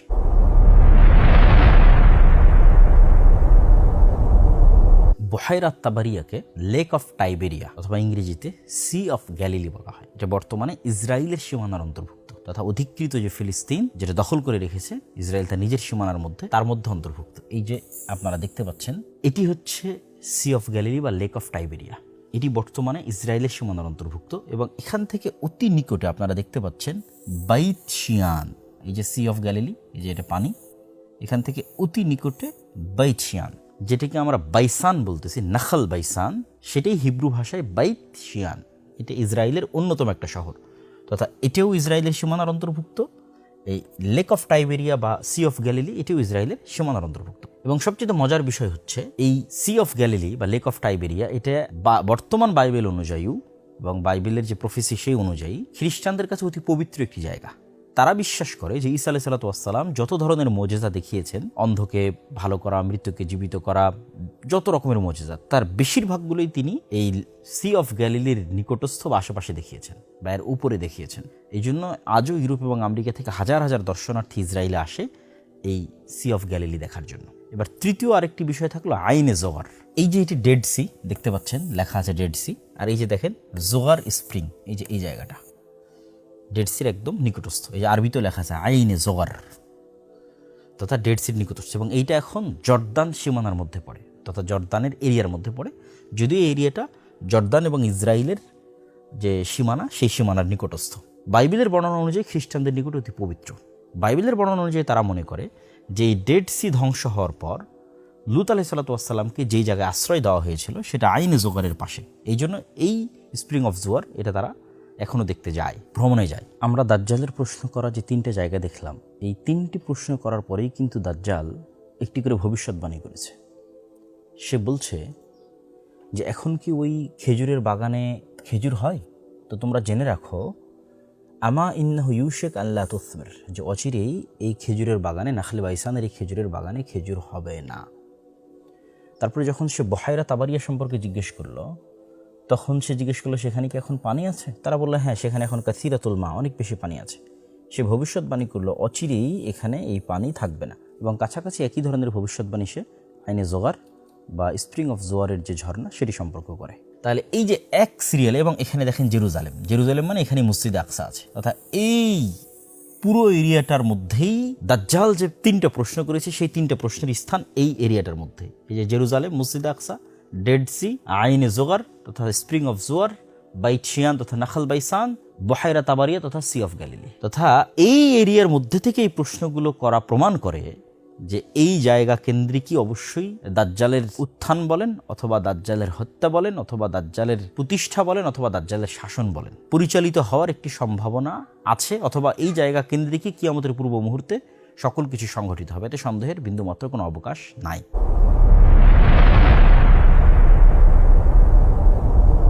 এখানে আর একটি হাদিস বলিনি, রাসূল সাল্লাল্লাহু আলাইহি ওয়াসাল্লাম বলেছেন উমরানু বাইতুল মাকদিস তথা বাইতুল মাকদিসের আবাদ হওয়া, খরাবু ইয়াসরিব মদিনার বিরান হওয়া, ওয়া খারাবু ইয়াসরিব আর মদিনার বিরান হওয়া, খুরুজুল মালহামা ভয়ঙ্কর যে যুদ্ধ সেই যুদ্ধের আবির্ভাব, কিয়ামতের পূর্ব মুহূর্তের যে যুদ্ধ, যেটা বিশেষ করে যে যুদ্ধটা আমরা দেখলাম রোমানদের সাথে আমাক এবং দাবেক নামক জায়গায়, সেই যুদ্ধ। ওয়া খুরুজুল মালহামা আর ভয়ঙ্কর এই যুদ্ধের পরেই ফাতহুল কুস্তুনতুনিয়া তথা কনস্টান্টিনোপল বা ইস্তাম্বুল বিজয় হবে। ওয়াফাতহুল কুস্তুনতুনিয়া আর কনস্টান্টিনোপল বা ইস্তাম্বুল বিজয় হওয়ার পরই খুরুজুদ দাজ্জাল বের হবে। তো এই যে ঘটনার ধারাক্রম, এই হাদিসটিও সহি একটি হাদিস। এই ঘটনার ধারাক্রমের যেটি প্রথম বাক্য, এটি নিয়েই আধুনিক যুগে অনেক আলোচনা হচ্ছে। কেউ কেউ এটির ব্যাখ্যা করেছে যে ওমরান বাইতুল মাকদিস মানে পলিটিক্যালি মসজিদে আকসা বা জেরুজালেম এটি একটি অ্যাক্টিভ সিটি শহর হবে। সেক্ষেত্রে আজকে যেমন আমরা দেখতেছি ইসরায়েল তার রাজধানী সেখানে নিয়ে যেতে চাচ্ছে, বা সারা বিশ্বের দৃষ্টি জেরুজালেমের প্রতি এবং ইহুদিদের সেটি একটি মূল লক্ষ্য এবং উদ্দেশ্য, খ্রিস্টানদের মূল লক্ষ্য উদ্দেশ্য। এটিকেও অনেকেই বলতেছে যে এটাই হচ্ছে ওমরান বাইতুল মাকদিস তথা গ্রেটার ইসরায়েল তৈরি হবে এবং গ্রেটার ইসরায়েলের রাজধানী হবে এটি।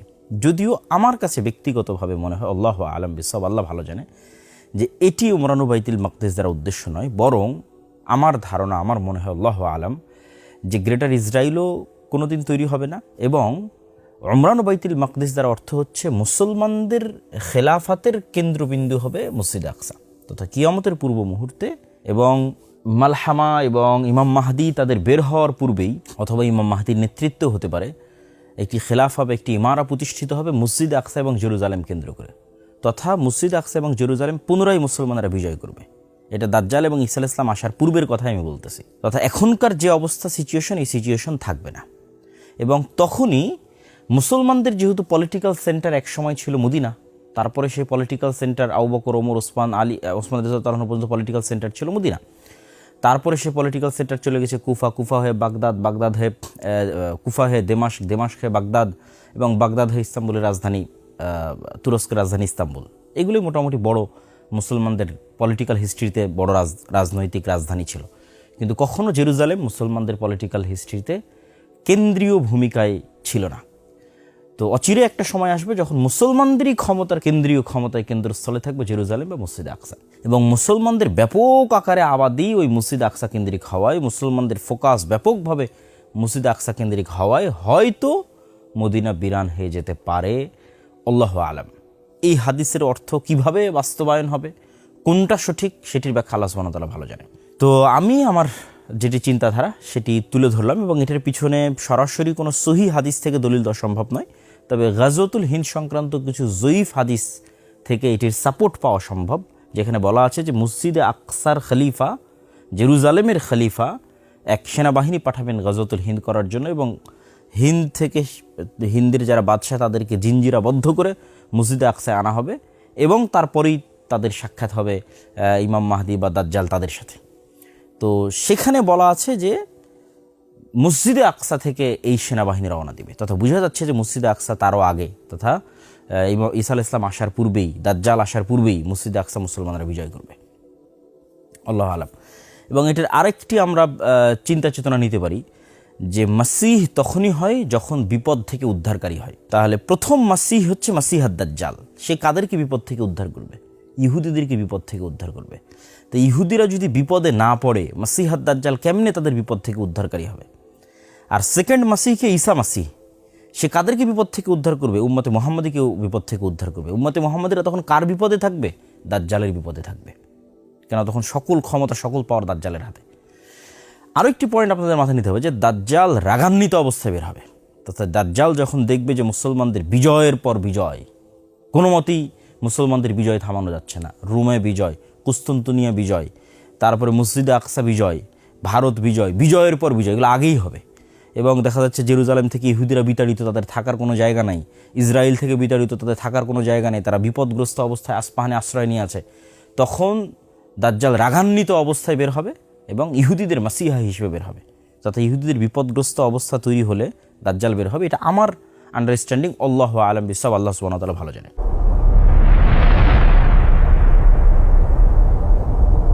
এবার দাজ্জালের কার্যক্রম এবং দাজ্জাল পৃথিবীতে কি করবে এবং দাজ্জাল কয়দিন থাকবে এবং তারপরে কি হবে, এটার একটা বিস্তারিত আমাদের দেখাই। রাসূলুল্লাহ সাল্লাল্লাহু আলাইহি ওয়াসাল্লাম দাজ্জাল সম্পর্কে আরেকটি বিস্তারিত হাদিসে, পুরো হাদিসের আমরা অনুবাদ করব না, মূল অংশগুলো আপনাদের দেখাই। আরেকটি বিস্তারিত হাদিসে রাসূলুল্লাহ সাল্লাল্লাহু আলাইহি ওয়াসাল্লাম বলছেন যে আমি জীবিত থাকা অবস্থায় যদি দাজ্জাল বের হয় তাহলে আমিই তো তোমাদের জন্য যথেষ্ট দাজ্জালের জন্য, আর যদি আমি জীবিত থাকা অবস্থায় বের না হয় তাহলে আল্লাহ সুবহানাহু তাআলা আল্লাহু খলিফাতি আলা কুল্লি মুসলিম, প্রত্যেক মুসলমানের দায়িত্ব আল্লাহর উপর। দেখেন রাসূল সাল্লাল্লাহু আলাইহি ওয়াসাল্লাম নিজেও আশঙ্কা করতেন যে তার জীবদ্দশাতেও দাজ্জাল বের হয়ে যেতে পারে। এটার আরও একটা উদাহরণ আপনারা নিতে পারেন ইবনে সাইয়াদের হাদিস থেকে। যে ইবনে সাইয়াদ নামক একজন ইহুদি ব্যক্তি, যাকে সাহাবীরা দাজ্জাল হিসেবে সন্দেহ করতেন আল্লাহর নবীর জীবদ্দশায়। তো যখন ওমর রাদিয়াল্লাহু তাআলা বলছে আল্লাহ নবী আপনি আমাকে অনুমতি দেন যে আমি ইবনে সাইয়াদকে হত্যা করব, তখন রাসূলুল্লাহ সাল্লাল্লাহু আলাইহি ওয়াসাল্লাম বলছে যদি এ দাজ্জাল না হয় তাহলে কেন নিরপরাধ মানুষকে হত্যা করবে, আর যদি এ দাজ্জাল হয় তাহলে তুমি তো তাকে হত্যার অধিকার রাখো না, তাকে ঈসা আলাইহিস সালাম হত্যা করবে। আল্লাহ নবী কিন্তু বললেন না যে সে দাজ্জাল নয়। এই জন্য দাজ্জালের আগমনের বিষয়ে যে আমি নিশ্চিত যে না আজকে দাজ্জাল বের হবে না, আগামীকাল দাজ্জাল বের হবে না, এরকম নিশ্চিত স্বয়ং মুহাম্মদ সাল্লাল্লাহু আলাইহি ওয়াসাল্লামও ছিলেন না। যে কোনো মুহূর্তে দাজ্জাল বের হয়ে যেতে পারে, এটা এই হাদিস থেকে আমরা স্পষ্ট বুঝতে পারি। এবার রাসূল সাল্লাল্লাহু আলাইহি ওয়াসাল্লাম বলছেন যে দাজ্জালের সামনে তোমরা ফাওয়াতিহ সূরাতিল কাহাফ, সূরা কাহাফ দাজ্জাল থেকে বাঁচার অন্যতম একটি মাধ্যম। সূরা কাহাফে কিন্তু কোরআনের সবচেয়ে ব্যতিক্রম ঘটনাগুলো আছে। যেমন আসহাবে কাহফের যেটা ঘটনা, যে 309-310 বছর তারা ঘুমাচ্ছে, মানুষ তাদের দেখলে মনে করবে তারা জাগ্রত অবস্থায়, অথচ তারা ঘুমন্ত বা মৃত অবস্থায়। আবার তারা ঘুম থেকে উঠে বলছে, কই আমরা তো অল্প কিছু সময় ঘুমিয়েছিলাম। এই যে সময়ের একটা ব্যাপক হেরফের, এই সময়ের হেরফের কিন্তু দাজ্জালের সাথে সংঘটিত হবে। ঠিক তেমন যুলকারনাইনের ঘটনা সূরা কাহফের মধ্যে আছে, এবং কিয়ামতের একমাত্র আলামত যার উল্লেখ কোরআনে আছে সেটা হচ্ছে ইয়াজুজ এবং মাজুজ, যেটা যুলকারনাইনের ঘটনার মধ্যে আছে, আর অন্যগুলোর কিন্তু উল্লেখ নাই। তারপরে আরও একটি ব্যতিক্রম ঘটনা সূরা কাহফে আছে, সেটা হচ্ছে খিজির আলাইহিস সালামের সাথে মুসা ইসলামের সাক্ষাৎ। এটা অন্যতম একটি ব্যতিক্রম ঘটনা। খিজির আলাইহিস সালাম কই থেকে আসলো, কীভাবে দেখা হলো, আবার কোথায় চলে গেল। তো ওই জিনিসগুলোকেও আমরা, এই বিষয়গুলোকেও আমরা দাজ্জাল এবং ইয়াজুজ মাজুজের সাথে আরেকবার কানেক্ট করব। কিন্তু আপাতত এখানে আমরা এতটুকু বলে নিচ্ছি যে সূরা কাহফের গুরুত্ব, কেননা যেই দিন দাজ্জাল বের হবে ওই দিন সূরা কাহফের এই ঘটনাগুলোকে আমরা দাজ্জালের বের হওয়ার সাথে পরিপূর্ণরূপে মিলিয়ে ফেলতে পারবো। এবং যে সূরা কাহফ অতি মজবুতভাবে বিশ্বাস করবে তার জন্য ঈমান ধরে রাখা অনেক সহজ হবে। আমরা আরেকটি ভিডিওতে ইনশাআল্লাহ সূরা কাহফের এই ঘটনাগুলো নিয়ে বিস্তারিত আলোচনা করব ইনশাআল্লাহ, যদি আল্লাহ সুবহানাহু ওয়া তাআলা তৌফিক দেয়। তো আল্লাহর নবী বলছেন যে খাল্লাতাম বাইনা শাম ওয়াল ইরাক, শাম এবং ইরাকের মধ্যবর্তী স্থান থেকে দাজ্জাল বের হবে।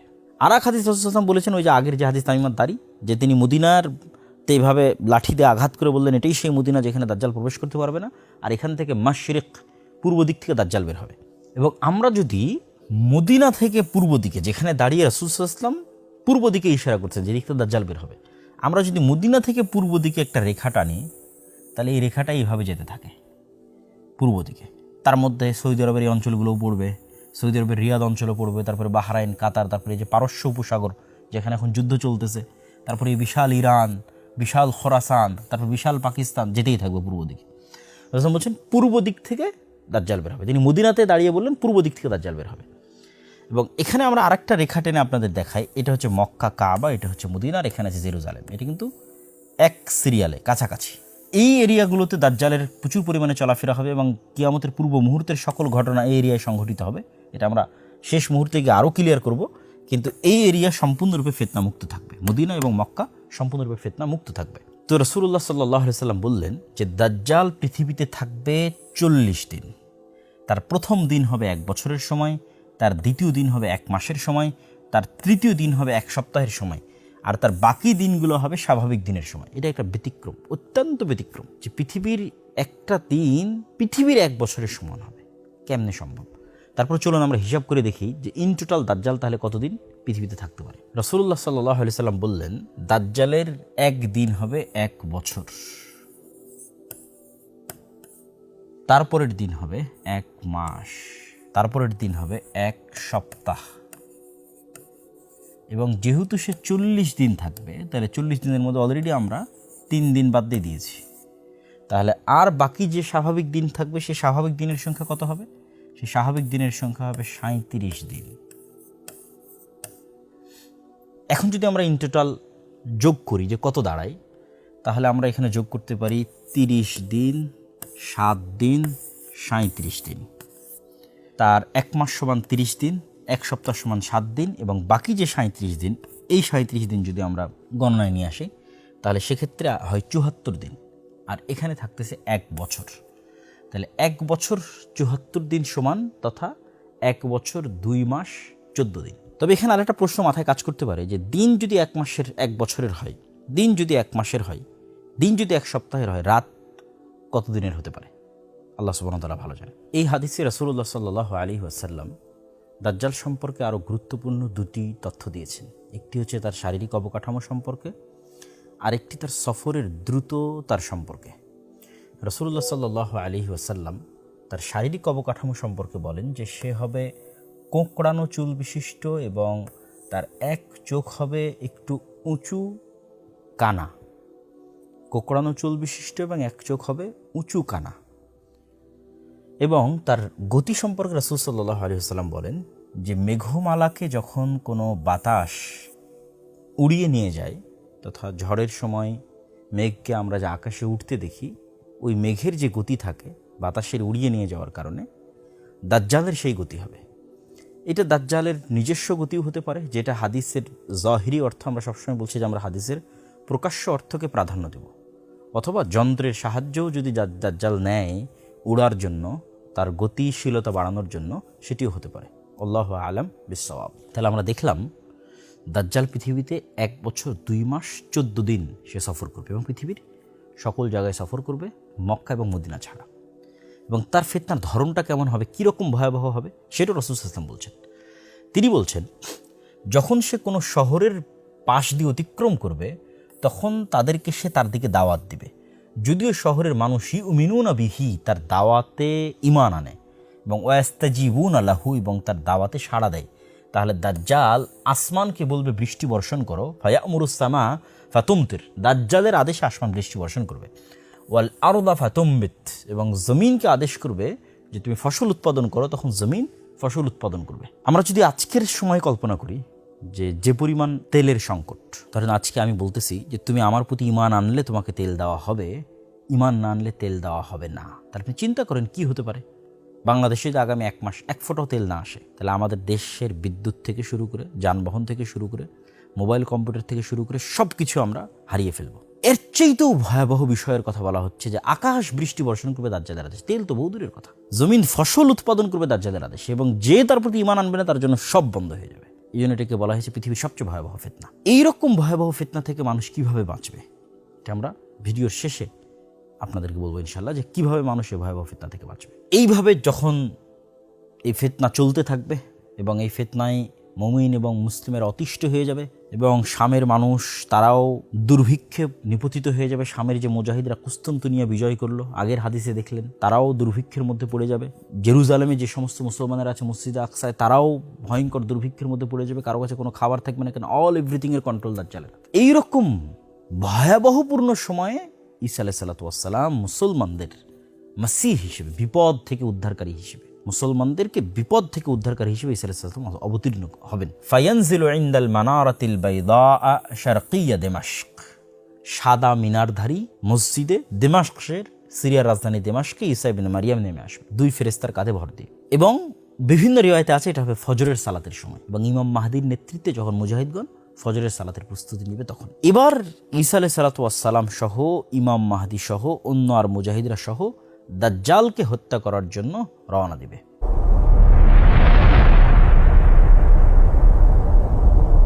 দাজ্জালকে কোথায় হত্যা করবে?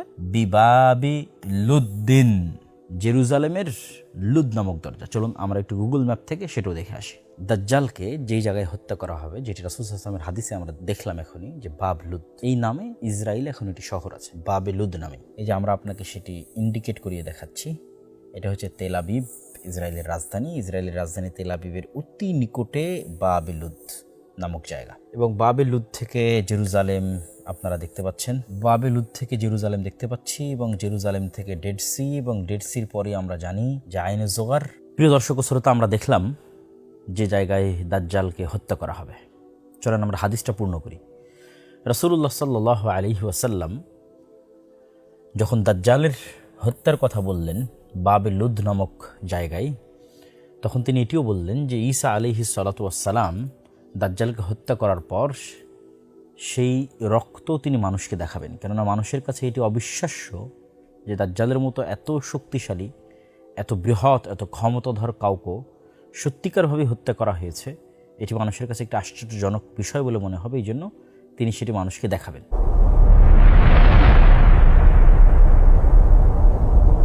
তবে এর চেয়েও আশ্চর্যের বিষয় হচ্ছে যে দাজ্জালের মতো পৃথিবীর সবচেয়ে বড় ভয়াবহ ফিতনাকে পৃথিবী থেকে ধ্বংস করে দেওয়ার পর এমন এক ফিতনার মুখোমুখি হবে ঈসা আলাইহিস সালাতু ওয়াস সালাম এবং তার সঙ্গী সাথী মুমিন মুজাহিদরা, যে ফিতনা মোকাবেলার সক্ষমতা দাজ্জালকে হত্যাকারী ঈসা আলাইহিস সালামেরও থাকবে না। এ কথা আমি বলিনি, রাসূল সাল্লাল্লাহু আলাইহি ওয়াসাল্লাম বলছেন। তিনি বলছেন, আল্লাহ বলেন, আল্লাহ ঈসা আলাইহিস সালামের কাছে ওহী করবেন, ইন্নী কদ আখরাজতু ইবাদান লি, আমার কিছু বান্দা, মানে আদমের সন্তান, আমার কিছু বান্দা আমি বের করে দিয়েছি, লা ইয়াদানি লি আহাদিম বিকিতালিহিম, কারো পক্ষেই সম্ভব নয় যে তাদের সাথে মোকাবেলা করবে। ঈসা তোমার পক্ষে সম্ভব নয়। যে ঈসা দাজ্জালের মতো বড় ফিতনাকে ধ্বংস করেছে তার পক্ষে সম্ভব নয় এখন আল্লাহর যে বান্দারা বের হবে তাদের সাথে মোকাবেলা করা। তারা কারা? তারাই হচ্ছে ইয়াজুজ এবং মাজুজ। যে ইয়াজুজ এবং মাজুজকে বাইবেলের ভাষায় বলা হয়েছে গগ অ্যান্ড ম্যাগগ। এটা শুধু উচ্চারণের পার্থক্য। ইয়াজুজ এবং মাজুজ। এই ইয়াজুজ এবং মাজুজ যখন বের হবে তখন আল্লাহ সুবহানাহু ওয়া তাআলা ঈসা আলাইহিস সালামকে আদেশ দিবেন যে তুমি আমার বান্দাদের নিয়ে আশ্রয় নাও তুর পাহাড়ে। ফাহারিজ ইবাদি তথা মুমিন এবং মুজাহিদ বান্দাদের নিয়ে কোথায় আশ্রয় নেবে? তুর পাহাড়ে। চলেন আমরা একটু দেখে আসি তুর পাহাড়ের লোকেশন। আপনারা যারা আমার বানু ইসরাইলের বক্তব্য শুনেছেন অথবা আমার ফিলিস্তিন বইটা পড়েছেন তারা অবশ্যই এই সিনাই মরুভূমির কথা ব্যাপকভাবে শুনেছেন।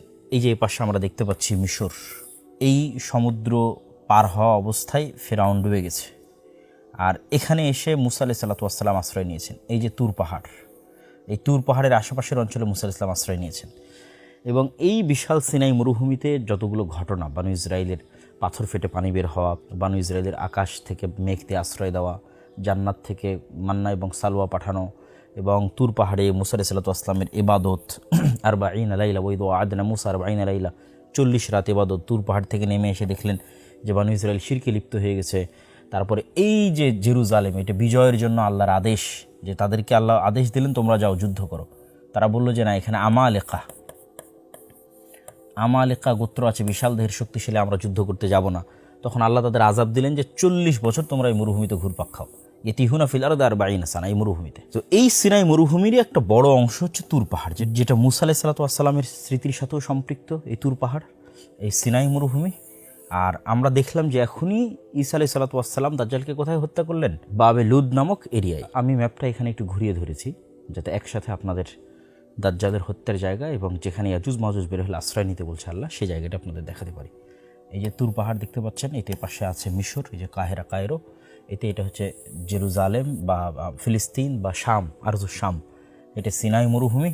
আর এই যে তেল আবিবের নিকটস্থ জায়গা বাবে লুদ, এখানে দাজ্জালকে হত্যা করার পর আল্লাহ আদেশ দিবেন তুমি মুমিনদের নিয়ে আশ্রয় নাও এই যে তুর পাহাড়ে, এই তুর পাহাড়ে আশ্রয় নাও। আর আমার এক সৃষ্টি বের হবে, যে সৃষ্টির সাথে কেউই পারবে না। তো আমরা দেখছিলাম ইয়াজুজ এবং মাজুজ বের হবে এবং ঈসা আলাইহিস সালাতু ওয়াস সালাম মুমিনদের নিয়ে তুর পাহাড়ে আশ্রয় নেবে। ইয়াজুজ এবং মাজুজের প্রথম দল বুহাইরা তাবারিয়া, ওই সেম সি অফ গ্যালিলি আপনাদের দেখিয়েছি, ওটা অতিক্রম করার সময় সেটা সম্পূর্ণ পানি তারা পান করে নেবে। এই হাদিস থেকে একটা বিষয় আমাদের প্রশ্নবোধক চিহ্ন তৈরি হয়, যে দাজ্জাল যখন জিজ্ঞেস করলো যে এই বুহাইরা তাবারিয়ায় অচিরে একদিন পানি থাকবে না, তো অনেকেই মনে করে যে বুহাইরা তাবারিয়ার পানি দাজ্জাল বের হওয়ার আগেই শেষ হয়ে যাবে। তো দাজ্জাল বের হওয়ার আগে যদি সি অফ গ্যালিলি বা বুহাইরা তাবারিয়ার পানি শেষ হয়ে যায়, তাহলে ইয়াজুজ মাজুজ কীভাবে বুহাইরা তাবারিয়ার পানি পান করে? এটা একটা প্রশ্নবোধক। সুতরাং ওই হাদিসের অর্থ এরকম মনে করা, একদম ফাইনাল করে ফেলা যে দাজ্জাল বের হওয়ার আগেই নাখাল বাইসানের সকল খেজুর শেষ হয়ে যাবে, দাজ্জাল বের হওয়ার আগেই বুহাইরা তাবারিয়ার পানি শেষ হয়ে যাবে, একদম নির্ধারিত করে ফেলা, এইটার আসলে কোনো দলিল কোরআন এবং হাদিসে পাওয়া যায় না।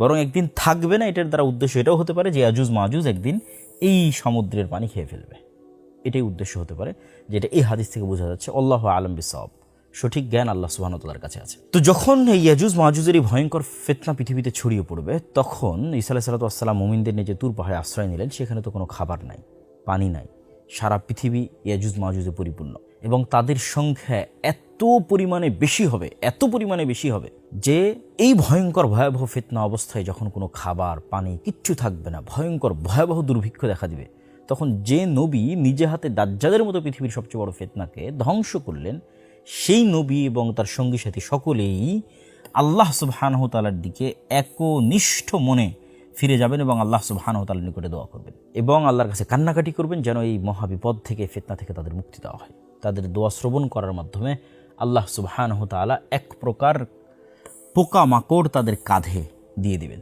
এবং সেখান থেকে এমন এক অসুস্থতা হবে যে তারা মৃত্যুবরণ করবে এবং সবাই মৃত্যুবরণ করবে, একসাথে একবারে মৃত্যুবরণ করবে।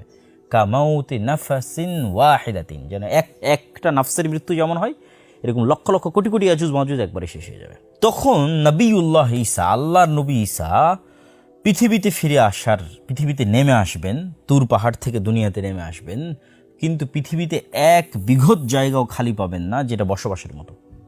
কেন? ওই ইয়াজুজ মাজুজের মৃত লাশের গন্ধে। কেন? তাদের সংখ্যা এত বেশি। ইয়াজুজ মাজুজের সংখ্যাধিক্য বুঝতে গিয়ে একটা হাদিস আমরা সামনে রাখতে পারি, যে হাদিসে রাসূলুল্লাহ সাল্লাল্লাহু আলাইহি ওয়াসাল্লাম বলছেন যে আদম সন্তানের প্রতি 1000-এ 999 জন জাহান্নামী বা জাহান্নামে যাবে। তখন সাহাবীরা অতি চিন্তিত হয়ে যায়। এখানে রাসূল সাল্লাল্লাহু আলাইহি ওয়াসাল্লাম বলছেন মিন কুল্লি আলফিন 999, প্রত্যেক 1000 থেকে 999 জন। তখন সাহাবীরা চিন্তিত হয়ে জিজ্ঞেস করলেন, আল্লাহ নবী, তাহলে আমাদের কী অবস্থা হবে? তখন রাসূল সাল্লাল্লাহু আলাইহি ওয়াসাল্লাম বললেন যে তোমাদের চিন্তার কোনো কারণ নাই, কেননা এই 999 জনের একজন হবে তোমাদের মধ্যে থেকে এবং বাকিরা হবে ইয়াজুজ এবং মাজুজ থেকে, তথা তাদের জাহান্নামে যত মানুষ জাহান্নামে যাবে তার একটা বড় অংশ হবে ইয়াজুজ এবং মাজুজ। একদম আদম থেকে নিয়ে কিয়ামত পর্যন্ত যত মানুষ জাহান্নামে যাবে তার একটা বড় অংশ হবে ইয়াজুজ মাজুজ। তাহলে ইয়াজুজ মাজুজের সংখ্যা কত হতে পারে? আল্লাহু আকবার। তো মৃত লাশের গন্ধে এক বিঘত জায়গাও খালি থাকবে না। তখন তারা পুনরায় দ্বিতীয়বারের ন্যায় আল্লাহ সুবহানাহু ওয়া তাআলার নিকট একনিষ্ঠ মনে দোয়া করবেন, কান্নাকাটি করবেন। তখন এবার দ্বিতীয়বার তাদের দোয়া কবুল করে আল্লাহ সুবহানাহু ওয়া তাআলা এক প্রকার পাখি পাঠাবেন, যে পাখির কথা রাসূলুল্লাহ সাল্লাল্লাহু আলাইহি ওয়াসাল্লাম বলছেন কাআনাকিল বুখতি। বুখত গোত্রের উটগুলো যেমন তাদের কুঁচগুলো যেমন খুবই উঁচু, ওইরকম খুবই উঁচু কুঁচ বিশিষ্ট এক প্রকার পাখি আল্লাহ সুবহানাহু ওয়া তাআলা পাঠাবেন। এই পাখিগুলো এই ইয়াজুজ মাজুজের লাশগুলোকে বহন করবে এবং আল্লাহ যেখানে চাইবেন সেখানে ফেলে দেবে।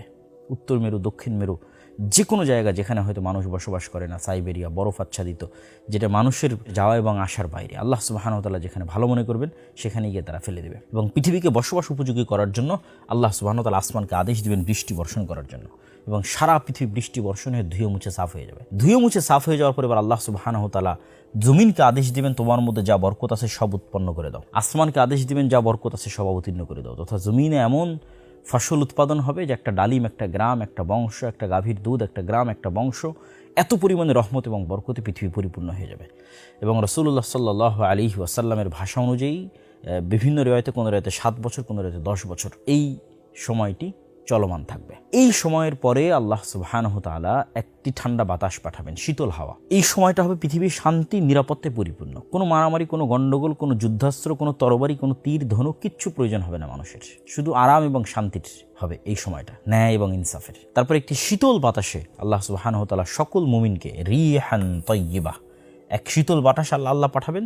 এই শীতল বাতাসে রূহা কুল্লি মুমিনিন ওয়া কুল্লি মুসলিমিন, সকল মুমিন, সকল মুসলিম মারা যাবে। শুধু কারা বাকি থাকবে? শিরারুন নাস, ফাসিক এবং ফাজের মানুষেরা বাকি থাকবে। এই ফাসিক এবং ফাজের মানুষদের উপরই একটা সময় গিয়ে কিয়ামত কায়েম হবে। কতদিন পরে ওটাও আল্লাহ সুবহানাহু ওয়া তাআলা ভালো জানেন, ওটাও আমরা জানি না। কিন্তু ওই সময়গুলো সেই সময় যখন কোরআন থাকবে না, কালিমা লা ইলাহা ইল্লাল্লাহ থাকবে না, আল্লাহর নাম উচ্চারণ করার মতো কেউ থাকবে না, মক্কায় হজ হবে না, কাবা ঘর ধ্বংস হয়ে যাবে। ওই সময়গুলো হচ্ছে সেই সময় যখন মানুষ কুকুর শ্রীগালের ন্যায় খোলা মাঠে যৌন মিলনে লিপ্ত হবে, কোনো লজ্জাবোধ কাজ করবে না। এই যে ভয়ঙ্কর ভয়াবহ যে সময়গুলো, এই সময়গুলো ঈসা আলাইহিস সালামের আগমনের পূর্বের সময় নয়।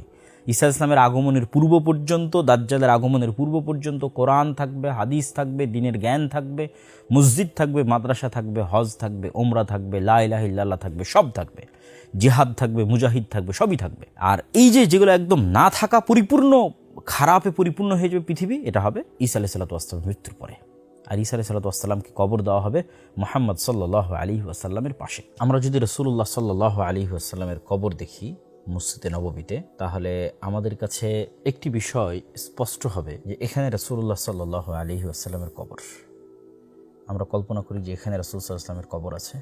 রাসূল সাল্লাল্লাহু আলাইহি ওয়াসাল্লাম থেকে আরেকটু রাসূলের কাঁধ বরাবর জায়গা থেকে আবু বকর রাদিয়াল্লাহু আনহুর কবর, তার থেকে আরেকটু পিছনে তার কাঁধ বরাবর ওমর রাদিয়াল্লাহু আনহুর কবর, এইভাবে।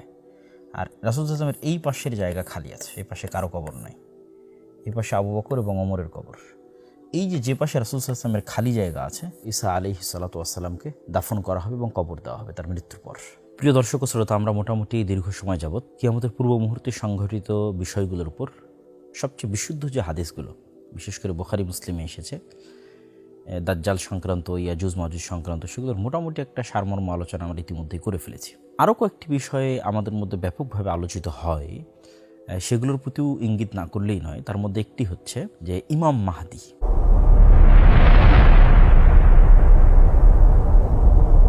ইমাম মাহদী সংক্রান্ত কিছু আকীদা এবং বিশ্বাস আছে শিয়াদের, আর কিছু আকীদা এবং বিশ্বাস আছে আহলুস সুন্নাত ওয়াল জামাতের। শিয়াদের বিশ্বাস হচ্ছে তাদের ইসনা আশার 12 ইমাম, পবিত্র ইমাম, তাদের মধ্যে 12তম ইমাম তিনি নিজেকে অদৃশ্য করে নিয়েছেন, কোনো পাহাড়, কোনো গার, কোনো এরকম কোথাও তিনি অদৃশ্য অবস্থায় আছেন। এই জন্য তারা বলে আল মাহদি আল মুনতাজার, তথা তিনি পৃথিবীতেই আছেন, তার অপেক্ষা তারা করতেছে এবং সেই মাহদির জন্য তারা কামনা করে বা সেই মাহদিকে তারা চায় যে সে দ্রুত ফিরে আসুক। আহলুস সুন্নাত ওয়াল জামাতের ক্ষেত্রে ইমাম মাহদির বিষয়ে এরকমের কোনো আকীদা বা বিশ্বাস নাই, বা এই বিষয়গুলো সম্পূর্ণরূপে একটি ভ্রান্ত আকীদা এবং বিশ্বাসের অংশ। ঈসা আলাইহিস সালাতু ওয়াস সালামের পূর্বে একজন আমিরের অধীনে, একজন নেতার অধীনে উম্মতে মুহাম্মাদি একত্রিত হবে, রোমানদের বিরুদ্ধে যুদ্ধ করবে, এবং কিছু কিছু হাদিসে আছে যে তার হাত দিয়ে পৃথিবীতে ন্যায় এবং ইনসাফ প্রতিষ্ঠা হবে ঈসা আলাইহিস সালামের আগমনের পূর্বেই। বিশেষ করে শেখ আব্দুল মুহসিন আল আব্বাদ এই বিষয়ে একটি বই লিখেছেন। আমরা সেই বই থেকেও এই বিষয়ে দু একটি হাদিস দেখে আসতে পারি। যেহেতু ইমাম মাহদি নিয়ে অসংখ্য বিভ্রান্ত আকীদা এবং বিভ্রান্ত বিশ্বাস মানুষের মধ্যে বিরাজমান, ফলত এই বিষয়ে সঠিক আকীদা রাখাও অনেক জরুরি, এবং এই জন্য আমরা মাকতাবাতুস সালাফের পক্ষ থেকে অচিরেই এই শেখ আব্দুল মুহসিন আল আব্বাদের এই বইটি আমরা বাংলা অনুবাদ নিয়ে আসছি ইনশাআল্লাহ। সেখানে বিস্তারিত আলোচনা পাবেন। আমি সেখান থেকে শুধু একটি হাদিস আপনাদের সামনে তুলে ধরতে চাই। আবু দাউদে বর্ণিত হাদিস, যে রাসূলুল্লাহ সাল্লাল্লাহু আলাইহি ওয়াসাল্লাম বলেন, আব্দুল্লাহ বিন মাসউদ রাদিয়াল্লাহু তাআলা থেকে বর্ণিত, যে যদি পৃথিবী ধ্বংস হতে একদিনও বাকি থাকে, তবুও আমার আহলে বাইত তথা রাসূল সাল্লাল্লাহু আলাইহি ওয়াসাল্লামের বংশ, রাসূল সাল্লাল্লাহু আলাইহি ওয়াসাল্লামের আহলে বাইত মানে শুধু ফাতেমা রাদিয়াল্লাহু তাআলা আনহা নন, বা আহলে বাইত মানে শুধু হাসান এবং হোসাইন নয়। আহলে বাইত মানে আমরা এর আগে অন্য আরেক বক্তব্যে বিস্তারিত আলোচনা করেছি, আহলে বাইতের মধ্যে রাসূল সাল্লাল্লাহু আলাইহি ওয়াসাল্লামের চাচারাও আছেন, তথা আলী ইবনে আবি তালেবের অন্য আর যারা ভাই আছে। আবু তালেব তো রাসূল সাল্লাল্লাহু আলাইহি ওয়াসাল্লামের চাচা, তার এক ছেলে তো আলী, আর এক ছেলে জাফর ইবনে আবি তালেব, যিনি মুতার যুদ্ধে শহীদ হয়েছেন। তো এরকম রাসূল সাল্লাল্লাহু আলাইহি ওয়াসাল্লামের আরেক চাচা আব্বাস বিন আব্দুল মুত্তালিব, যার এক ছেলে হচ্ছে আব্দুল্লাহ বিন আব্বাস। তো এক কথায় বানু হাশিম, রাসূল সাল্লাল্লাহু আলাইহি ওয়াসাল্লাম কুরাইশের যেই গোত্র হাশিম, এই হাশিমি গোত্রের মধ্যে তিনি আসবেন, তথা কুরাইশ বংশের মধ্যে তিনি আসবেন, এবং তার নামের সাথে আমার নাম মিল থাকবে, তার পিতার নামের সাথে আমার পিতার নাম মিল থাকবে, তথা মুহাম্মদ বিন আবদুল্লাহ। তিনি পৃথিবীকে এমনভাবে ন্যায় এবং ইনসাফ দিয়ে পরিপূর্ণ করে দিবেন যেমনভাবে তার পূর্বে পৃথিবী অত্যাচার এবং জুলমে পরিপূর্ণ ছিল। তো কাছাকাছি এই ধরনেরই মোটামুটি অনেক হাদিস একত্রিত তিনি করেছেন। তার মধ্যে সহিহাইনে তথা সহিহ বুখারী এবং মুসলিমে সরাসরি মাহদি নামে নাই, কিন্তু বুখারী এবং মুসলিমে যেগুলো আছে সেটা হচ্ছে ঈসা আলাইহিস সালাম আসার পূর্বে যে ইমামের অধীনে মুসলমানগণ একত্রিত হবে, যে আমির ঈসা আলাইহিস সালামকে বলবে যে আপনি সালাত আদায় করান, পর ঈসা আলাইহিস সালাম সে আমিরকে বলবে আপনি সালাত আদায় করান, এই বর্ণনাগুলো আছে। তো ওগুলো থেকে ইন্ডিকেট পাওয়া যায় যে হ্যাঁ, ঈসা আলাইহিস সালামের আগমনের পূর্বে একজন আমিরের অধীনে মুসলমানেরা একত্রিত হবে। আর সরাসরি মাহদির নাম নিয়ে সহিহ বুখারী এবং মুসলিমের বাইরে অনেক হাদিস আছে যেগুলো একত্রিত করলে হাসান বা সহিহ স্তরের হয়, সেগুলো এখানে এই বই একত্রিত করা আছে। তার মধ্যে একটি হাদিস আপনাদের সামনে তুলে ধরলাম। এখানে আমাদের একটা বিষয় মনে রাখতে হবে যে ইমাম মাহদি বা মাহদি বিষয়ে আমাদের বিশ্বাস কি হবে। মাহদি বিষয়ে আমাদের বিশ্বাস হবে যে আবু বকর, ওমর, উসমান, আলী রাসূল সাল্লাল্লাহু আলাইহি ওয়াসাল্লামের পরে এবং রাসূল সাল্লাল্লাহু আলাইহি ওয়াসাল্লামের সাহাবীরা সর্বশ্রেষ্ঠ, এবং সাহাবীদের মধ্যে জান্নাতের সুসংবাদপ্রাপ্ত যারা তারা সর্বশ্রেষ্ঠ। জান্নাতের সুসংবাদপ্রাপ্তদের মধ্যে এই চারজন খলিফা সর্বশ্রেষ্ঠ। এই চারজনের মধ্যে সর্বশ্রেষ্ঠ আবু বকর রাদিয়াল্লাহু তাআলা আনহু। তথা ইমাম মাহদির এরকম কোনো ব্যক্তিত্ব নন যিনি আবু বকরের চেয়ে শ্রেষ্ঠ, ওমরের চেয়ে শ্রেষ্ঠ, ওসমান, আলী রাদিয়াল্লাহু তাআলার চেয়ে শ্রেষ্ঠ, বা রাসূল সাল্লাল্লাহু আলাইহি ওয়াসাল্লামের অন্য কোনো সাহাবীর চেয়ে শ্রেষ্ঠ। তবে হ্যাঁ, তিনি একজন সৎ নেতা, একজন সৎ আমির, এবং এতটুকুই আমাদের বিশ্বাস তার সম্পর্কে থাকবে। তবে তার সৈন্যবাহিনীর আমাদের অংশ হতে হবে, তিনি কখন বের হলেন, কোথায় বের হচ্ছেন, এটা সম্পর্কে আমাদের খোঁজ খবর রাখতে হবে। এই বিষয়গুলো কেন উচিত নয়? এই জন্য উচিত নয় যে এই জামানাটা হচ্ছে ফিতনার জামানা। দাজ্জাল এবং দাজ্জালের পূর্ব মুহূর্তের যে ফিতনা, এটা ফিতনার জামানা। আর রাসূল সাল্লাল্লাহু আলাইহি ওয়াসাল্লাম ফিতনা থেকে পরিত্রাণ চাইতে আমাদের শিখিয়েছেন। আল্লাহু নাউযুবিকা মিন ফিতনাতিল মাসিহিদ দাজ্জাল। তথা আমাদের কামনা হবে যেন মাসিহিদ দাজ্জালের যুগ আসার পূর্বেই, ঈসা ইসলামের যুগ আসার পূর্বে, ইমাম মাহদির যুগ আসার পূর্বে আমরা যেন ঈমান নিয়ে পৃথিবী থেকে বিদায় নিতে পারি। এবং ইমাম মাহদি আসলে বা ঈসা আলাইহিস সালাম আসলে নতুন কোনো দিন আসবে, নতুন কোনো আসমানি কিতাব আসবে, নতুন কোনো হাদিস তৈরি হবে, এরকম কিছু নাই। বরং যেই কোরআন, যেই হাদিস এখন আমাদের কাছে আছে, যেই কোরআন এবং হাদিস মানার জন্য দাজ্জাল তামিম আদ-দারির ওই হাদিসে তাদেরকে বলেছিল যে তোমাদের উচিত হবে মুহাম্মদ সাল্লাল্লাহু আলাইহি ওয়াসাল্লামের কথা মেনে নেওয়া, ওই মুহাম্মদ সাল্লাল্লাহু আলাইহি ওয়াসাল্লামের আনিত কোরআন এবং হাদিসের উপরই ইমাম মাহদি এবং ঈসা আলাইহিস সালাম আমল করবেন। তাহলে আমাদের কাজ কি? আমাদের কাজ তো আমাদের কাছে আছেই, যে কোরআন এবং হাদিস আমাদের কাছে, সেটার উপরে আমাদের আমল করতে হবে। আমাদের ঈমান এবং সালাতের উপর আমাদেরকে অটল থাকতে হবে ফিতনা থেকে বাঁচার জন্য, যেটা আমি আমাদের এই আলোচনার শেষে আরেকবার বলবো। তবে হ্যাঁ, কে ইমাম মাহদি প্রকৃত অর্থে, এটা বুঝার কোনো আলামত আছে কিনা? এটা বুঝার একটা আলামত হতে পারে যে মুসলমানেরা তার নেতৃত্বে একত্রিত হবে। তিনি নেতা হতে চাইবেন না, মক্কায় মানুষেরা জোরপূর্বক তাকে নেতা করবে, তিনি নিজে নেতৃত্বে দাবি করবেন না, তিনি নিজে দাবি করবেন না যে আমি ইমাম মাহদি আসো আমার কাছে বায়াত গ্রহণ করে, এরকম কোনো দাবি তিনি করবেন না। মানুষেরাই জোর করে তাকে নেতা বানাবে। এবং আরও একটি বড় আলামত যেটা অন্য একটি হাদিসে পাওয়া যায়, সেটি হচ্ছে রাসূলুল্লাহ সাল্লাল্লাহু আলাইহি সাল্লাম বলেছেন যে পৃথিবীর পূর্বে একটা বিশাল ভূমিধস হবে, পশ্চিমে একটা ভূমিধস হবে, আর আরব ভূখণ্ডে একটা ভূমিধস হবে। এবং কিছু কিছু হাদিসে আরব ভূখণ্ডে ভূমিধসের এই জায়গাটা নির্ধারিত করা আছে। এখানে আপনাদের সামনে সহিহ মুসলিমের আমরা একটা হাদিস তুলে ধরেছি, যেখানে আরব ভূখণ্ডে ভূমিধসের জায়গাটা নির্ধারণ করা আছে বাইদা নামক জায়গায় ভূমিধসটা হবে। এবং এই ভূমিধসের ক্ষেত্রে রাসূল সাল্লাল্লাহু আলাইহি ওয়াসাল্লাম তার বংশের একজন ব্যক্তির কথা বলছেন, যিনি মক্কায় আশ্রয় নেবেন, তার বিরুদ্ধে সেনাবাহিনী পাঠানো হবে।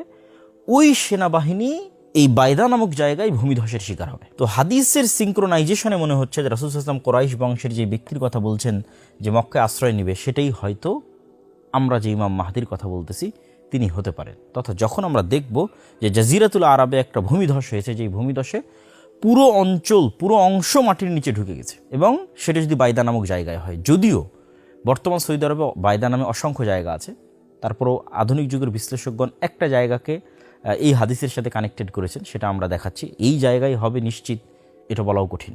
রাসূলুল্লাহ সাল্লাল্লাহু আলাইহি সাল্লামের যুগে এই বাইদা নাম কোন জায়গার ক্ষেত্রে প্রয়োগ করা হতো সেটি খুঁজে বের করা এবং এখনকার অসংখ্য জায়গা বাইদা নামে হওয়া বিষয়টা একটু জটিল। তারপর আমরা দেখাই, এখানে আমরা দেখতে পাচ্ছি যে মসজিদের যে হারাম এরিয়া আছে, এই হারাম এরিয়া যেখান থেকে শেষ হয়, এই শেষ হওয়ার পরে আমরা যেখান থেকে মদিনার মিকাত যেটাকে বলি জুল হুলাইফা, এখান থেকে হাজিগণ মক্কা যাওয়ার জন্য যখন উমরা বা হজে যান, তখন মদিনার মানুষ এখান থেকে ইহরাম বাঁধে। আর এই যে এটা হচ্ছে মসজিদে কুবা, এদিকে মসজিদে নববী। এই যে এখানে আমরা একটা জায়গা দেখতে পাচ্ছি আল বাইদা, জুল হুলাইফা পার হওয়ার পরে এবং জাবাল ঈদ যেখানে হারামের এরিয়া শেষ হয়, তারপরই এই যে বাইদা নামক আমরা জায়গা দেখতে পাচ্ছি। এটা মিকাত জুল হুলাইফা, মিকাতের মসজিদ। এবং এইদিকে জাতুল জাইশ, যেখানে আয়েশা রাদিয়াল্লাহু তাআলা আনহার হার হারিয়ে গেছিল, যে লম্বা ঘটনা এবং তায়াম্মুমের আয়াত অবতীর্ণ হয়েছিল। এই এরিয়ার মাঝামাঝি এরিয়াই হচ্ছে বাইদা, একটা ফাঁকা জায়গা। নির্ধারিত আমরা জায়গা বুঝতে না পারলেও জাজিরাতুল আরব, আরব উপদ্বীপে একটা ভয়ঙ্কর ভূমিধস হবে। এই ভূমিধসের মাধ্যমে নিশ্চিত হওয়া যেতে পারে যে ইমাম মাহদি তিনি। এখানে আরও একটি বিষয় প্রশ্নবোধক চিহ্ন থেকে যায়, সেটি হচ্ছে আসফাহানের ইহুদিরা। এই হাদিসটাও আমাদের জানা দরকার।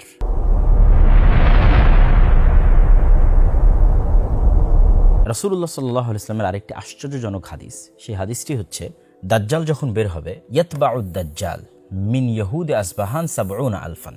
দাজ্জালের অনুসারী কারা হবে, দাজ্জালের সাথে কারা থাকবে, কারা দাজ্জালের আনুগত্য করবে, অনুসরণ করবে এবং দাজ্জালের হয়ে লড়াই করবে।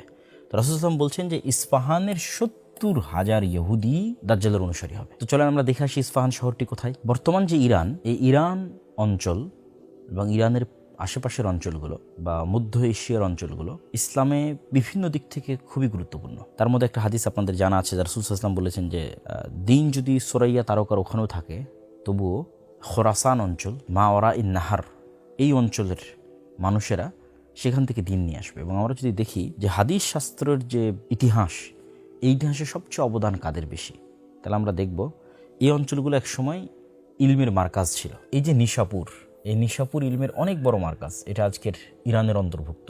এই যে তেহরান, এই তেহরানের নিকটবর্তী অঞ্চল হচ্ছে এবং আবু হাতেম আর রাজি, আবু সুরা আর রাজি, তাদের যে দার্সের জায়গা রায়, সেই অঞ্চল।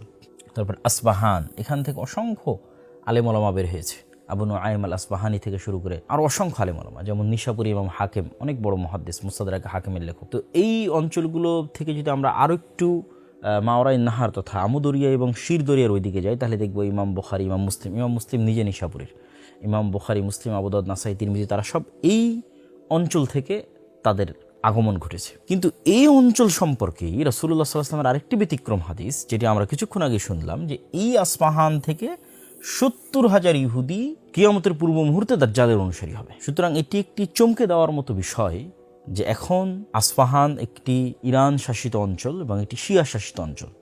হয়তো অদূর ভবিষ্যতে, আল্লাহু আলাম, আল্লাহ ভালো জানে, ৭০,০০০ মানে তো অনেক মানুষ, তথা অদূর ভবিষ্যতে এরকমও হতে পারে যে আজকের যে ইসরায়েল বা আজকের যে জেরুজালেম, সেখান থেকে ইহুদিরা সব বিতাড়িত হয়ে আসফাহানে গিয়ে আশ্রয় নিল, এবং যখন দাজ্জাল বের হচ্ছে তখন আসফাহানের সকল ইহুদি দাজ্জালের অনুসারী হচ্ছে। হতেও পারে, আল্লাহু আলাম, আল্লাহ সুবহানাহু ওয়া তাআলা ভালো জানে।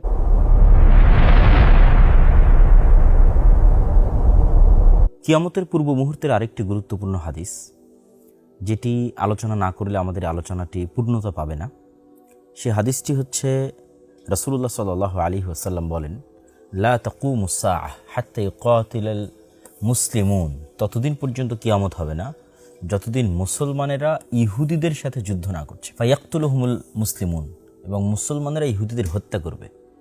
এবং হত্যা করার ভয়াবহতায় সিচুয়েশন এরকম দাঁড়াবে যে ইহুদিরা পালিয়ে আশ্রয় নিবে পাথরের পিছনে, পালিয়ে আশ্রয় নিবে গাছের পিছনে। তখন ইহুদিদের বিরুদ্ধে গিয়ে প্রকৃতি কথা বলে উঠবে, আল্লাহর সৃষ্টি গাছ এবং পাথর কথা বলে উঠবে। কি বলবে? ইয়া আব্দাল্লাহ, হে আল্লাহর বান্দা, হাদা ইহুদি খালফি, এই যে ইহুদি আমার পিছনে লুকিয়ে আছে, ফাতাআল ফাকতুলহু, আসো একে হত্যা করো। ইল্লাল গারকাদ, তবে গারকাদ নামক গাছ ব্যতীত, ফাইন্নাহু মিন শাজারিল ইহুদ, কেননা এটি ইহুদিদের গাছ। চলুন আমরা একটু সেই গাছটি দেখে আসি। ইহুদিরা যখন বিভিন্ন পাথর এবং গাছের আড়ালে আশ্রয় নেবে, যখন সকল গাছ কথা বলবে, সকল পাথর কথা বলবে, কিন্তু বিশেষ যে গাছটি কথা বলবে না, যেটা আপনারা হাদিসে দেখলেন গারকাত গাছ, সেই গাছটা আপনারা আমার পিছনে দেখতে পাচ্ছেন। এই ধরনের ঝুপড়ির মতো গাছটি হচ্ছে গারকাত গাছ। প্রিয় উপস্থিতি, এই ঘটনাটি কখন ঘটবে? এই হাদিসের যেগুলো অন্যান্য রেওয়ায়েত, এটি সহিহ মুসলিমের বর্ণনা, অন্যান্য রেওয়ায়েত যেগুলো বিভিন্ন বইয়ে এসেছে তার মধ্যে কিছু দুর্বলতাও আছে, সেগুলোর আলোকে ব্যাখ্যাকার ইমাম নববী সহ আরও যারা বড় বড় ব্যাখ্যাকার আছেন তারা লিখেছেন এই ঘটনাটা ঘটবে যখন মুসলমানেরা ঈসা আলাইহিস সালামের সাথে থাকবে এবং দাজ্জালকে হত্যা করার পর দাজ্জালের সাথে যে ইহুদিরা থাকবে, ওই যে আমরা আরেক হাদিসে বললাম 70,000 ইহুদি থাকবে দাজ্জালের সাথে ইস্পাহানের, সেই ইহুদিদেরকে এবার, বাকি ইহুদিদেরকে এবার মুসলমানেরা হত্যা করবে। তখন ওই সমস্ত ইহুদিরা এইভাবে আশ্রয় নেবে বিভিন্ন জায়গায়, এবং তখন প্রকৃতি তাদের বিরুদ্ধে গিয়ে কথা বলে উঠবে। তথা এই ঘটনাটা, ইহুদিদের এই হত্যার ঘটনাটা হবে ঈসা আলাইহিস সালাতু ওয়াস সালামের সাথে দাজ্জালের যে মুখোমুখি হওয়ার বিষয়টি, তখন ঈসা আলাইহিস সালামের সাথে থাকবে মুসলমানেরা, দাজ্জালের সাথে থাকবে ইহুদিরা। সেই যে ফাইনাল যুদ্ধ, ওই ফাইনাল যুদ্ধে এই ঘটনাটি ঘটবে। আল্লাহু আ'লাম বিসওয়াব। আল্লাহ সুবহানাহু ওয়া তাআলা বেশি জানেন এবং ভালো জানেন।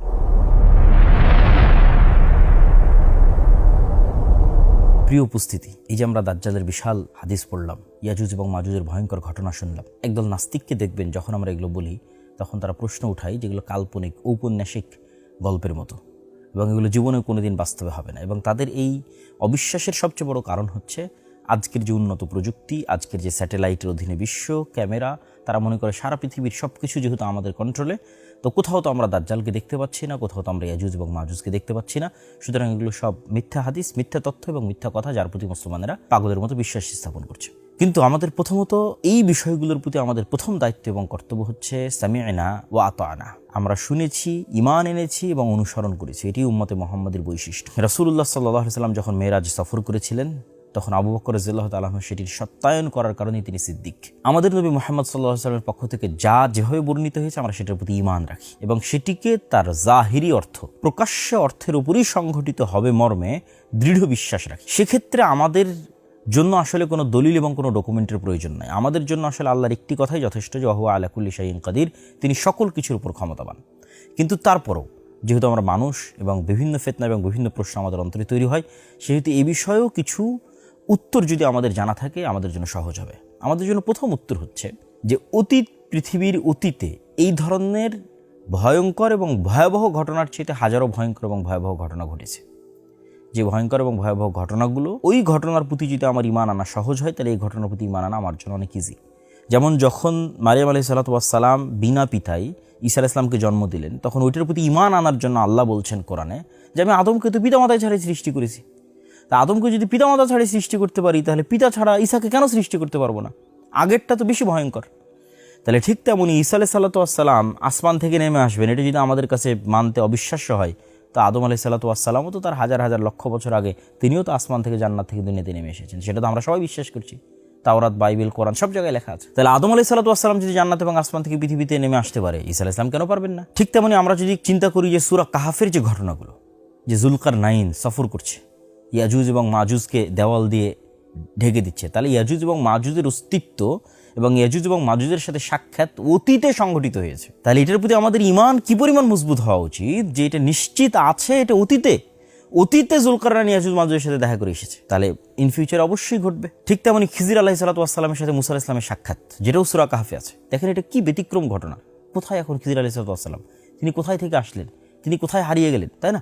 তো তার ঘটনা যদি সত্য হতে পারে, তিনি যদি আড়ালে থাকতে পারেন এবং তাকে খোঁজার জন্য যদি একটা নির্দিষ্ট পদ্ধতিতে মুসা আলাইহিস সালাতু ওয়াস সালামকে যেতে হয়, আল্লাহ সুবহানাহু ওয়া তাআলা যদি খিজির আলাইহিস সালামকে আড়ালে রাখতে পারেন, দাজ্জালকে কেন আড়ালে রাখতে পারবেন না? তাহলে যে ঘটনাগুলো কোরআনে অতীতে বর্ণিত হয়েছে এবং আমরা বিশ্বাস রাখতেছি, সেটার উপর যদি আমি বিশ্বাস রাখতে পারি ভবিষ্যতে ঘটবে এরকম ঘটনার উপর, কেন আমি বিশ্বাস রাখতে পারবো না? দাজ্জাল আসলে একদিন হবে 1 বছরের সমান।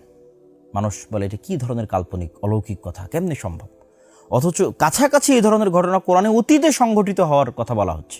যেমন আসহাবে কাহফের ঘটনা, যে তারা 309 বা 310 বছর ঘুমিয়ে আছে, অথচ মানুষ তাদেরকে মনে করতে যে তারা জাগ্রত, এবং তারা ঘুম থেকে উঠে বলছে কই, আমরা তো মাত্র অল্প কিছুক্ষণ ঘুমিয়েছিলাম। আবার যে নবী আল্লাহ সুবহানাহু ওয়া তাআলার কাছে মৃতকে জীবিত করার মুজিজা দেখতে চাইলেন, তাকে আল্লাহ সুবহানাহু ওয়া তাআলা সেখানে মৃত করে দিলেন, তার ঘোড়া, তার খাদ্যদ্রব্য সব মৃত হয়ে গেল। তিনি উঠে তিনি মনে করছেন তিনি অল্প সময় ছিলেন, তার ঘোড়া লাশ হয়ে সম্পূর্ণ কঙ্কাল হয়ে গেছে, তথা ঘোড়ার উপর দিয়ে 100 বছর অতিক্রম হয়ে গেছে, তার খাবার নষ্ট হয়নি। তাহলে তার খাবারের উপর দিয়ে কী সময় অতিক্রম হলো? এই যে সময়ের আপেক্ষিকতা, সময়ের যে গতি, এটির আপেক্ষিকতার কথা কোরআনে আগেই অসংখ্য অতীতের অসংখ্য ঘটনায় তুলে ধরা হয়েছে। তাহলে আমাদের ঈমান রাখতে হবে যে এই জিনিসগুলো একদিন ঘটবেই। তারপরও 3টা পয়েন্ট আমি বলতে চাই। প্রথমত, যে দাজ্জাল, ইয়াজুজ মাজুজ এই পৃথিবীতেই যদি থাকে তবুও সম্ভব, 2 ভাবে সম্ভব। 1, আপনি কখনোই নিশ্চিতভাবে দাবি করতে পারবেন না যে এই পৃথিবীর প্রত্যেক ইঞ্চি জায়গা, সমুদ্রের প্রতিটি পয়েন্ট, জঙ্গলের প্রতিটি পয়েন্ট আপনার অধীনস্থ এবং আপনার কন্ট্রোলে। এখন অসংখ্য জায়গা আছে যেখানে মানুষ যেতে পারে না, যে দ্বীপে মানুষ যায় না, যে জায়গায় মানুষ সফর করে না, চলাচল করে না, জাহাজ যায় না, এরকম অসংখ্য জায়গা আছে। ওই জায়গাগুলোতে দাজ্জাল বা ইয়াজুজ মাজুজ আছে এটা বলতেছি না, কিন্তু সারা পৃথিবী যে মানুষের কন্ট্রোলে, এটা মিথ্যা কথা। দ্বিতীয়ত, দাজ্জালের সাথে যদি তামিম আদ-দারির সাক্ষাৎ হয়ে থাকে, এই যুগেও মানুষের সাক্ষাৎ হওয়া সম্ভব নয়। হয়তো দাজ্জাল কোথায় আছে এটা যাদের সাথে দাজ্জালের যোগাযোগ তারা জানে। যেমন এপিস্টিন ফাইল প্রকাশের আগে কে জানতো যে এরকম একটা দ্বীপ, যেই দ্বীপে মানুষ জাহাজ নিয়ে যায়, উড়োজাহাজে, প্রাইভেট জেটে যায় এবং এই ধরনের অপরাধ করে, কে জানতো? কেউ তো জানতো না। 2 নম্বর, আমরা যে পৃথিবীতে বসবাস করছি, এই পৃথিবীতে তো আমাদের সাথে জিন এবং শয়তান এবং ফেরেশতা, তারাও তো আমাদের সাথে আছে, আমাদের আশেপাশে আছে, কিন্তু আমরা কি তাদের দেখতে পাচ্ছি না? তাহলে আমরা যদি জিন শয়তান তাদের দেখতে না পাই, অথচ তারা আমাদের সাথে আছে এই পৃথিবীতে, তাহলে আমরা দাজ্জাল এবং ইয়াজুজ মাজুজকে দেখতে পেতেই হবে? এই প্রশ্ন কেন আমাদের অন্তরে উত্থিত হচ্ছে? এবং আজকের বিজ্ঞানও বলতেছে যে বিভিন্ন ডাইমেনশনে আল্লাহর সৃষ্টি থাকতে পারে। আমরা থাকি 3D, 4D, 5D, 6D, আমাদের চেয়ে উপরের ডাইমেনশনে যারা আছে তাদের আমরা দেখতে পাবো না, কিন্তু তারা আমাদের দেখতে পাবে। এবং সর্বশেষ পয়েন্ট, আল্লাহ সুবহানাহু ওয়া তাআলা কোরআন মাজিদে বলেছেন যে তিনি 7 আসমান এবং 7 জমিন সৃষ্টি করেছেন। তো আল্লাহ সুবহানাহু ওয়া তাআলার অন্য জমিনেও তো থাকতে পারে দাজ্জাল, ইয়াজুজ মাজুজ, খিজির আলাইহিস সালাতু ওয়াস সালাম, তারা তো অন্য জমিনেও থাকতে পারে। এটা অস্বাভাবিক কিছু নয়, কেন ওই সমস্ত জমিনেও আল্লাহ সুবহানাহু ওয়া তাআলার আদেশ এবং ওহী অবতীর্ণ হয়, এটা আল্লাহ সুবহানাহু ওয়া তাআলা বলেছেন। এবং কিয়ামতের পূর্ব মুহূর্তে দাজ্জাল কেন্দ্রিক যে ঘটনাগুলো, এগুলো তো একটা বৈপ্লবিক এবং ব্যতিক্রম ঘটনা, প্রত্যেকটা ব্যতিক্রম ঘটনা। দাজ্জালের কাছে জান্নাত থাকবে, জাহান্নাম থাকবে, আসমান তার কথা শুনবে, জমিন তার কথা শুনবে। দাজ্জালের উপস্থিতিও একটা ব্যতিক্রম ঘটনা, যার ফলশ্রুতিতে পৃথিবীতে এত ব্যাপক পরিবর্তন হবে যে পৃথিবীর 1 দিন হবে 1 বছরের সমান। সুতরাং এই বিষয়গুলোকে যদি আমরা একটা আরেকটার সাথে রিলেট করি, তাহলে আমরা বুঝতে পারবো যেখানে অসম্ভব বলে কোনো কিছু নাই, আর আল্লাহ সুবহানাহু ওয়া তাআলা সকল কিছুর উপর ক্ষমতাবান। সুতরাং এই ধরনের বিশ্বাস স্থাপন করা যে দাজ্জাল মানে AI, দাজ্জাল মানে আমেরিকা, দাজ্জাল মানে অন্য কিছু, দাজ্জাল মানুষ নয়, বা ইয়াজুজ মাজুজ মানে অন্য কিছু, অন্য কেউ, জি না, ইয়াজুজ মাজুজ আদমের সন্তান, দাজ্জালও আদমের সন্তান। হাদিসে এবং কোরআনে যেভাবে বলা আছে সেভাবেই সংঘটিত হবে, এটি আমাদের ঈমান থাকতে হবে। আল্লাহ সুবহানাহু ওয়া তাআলা আমাদের কবুল করুক, আল্লাহুম্মা আমিন।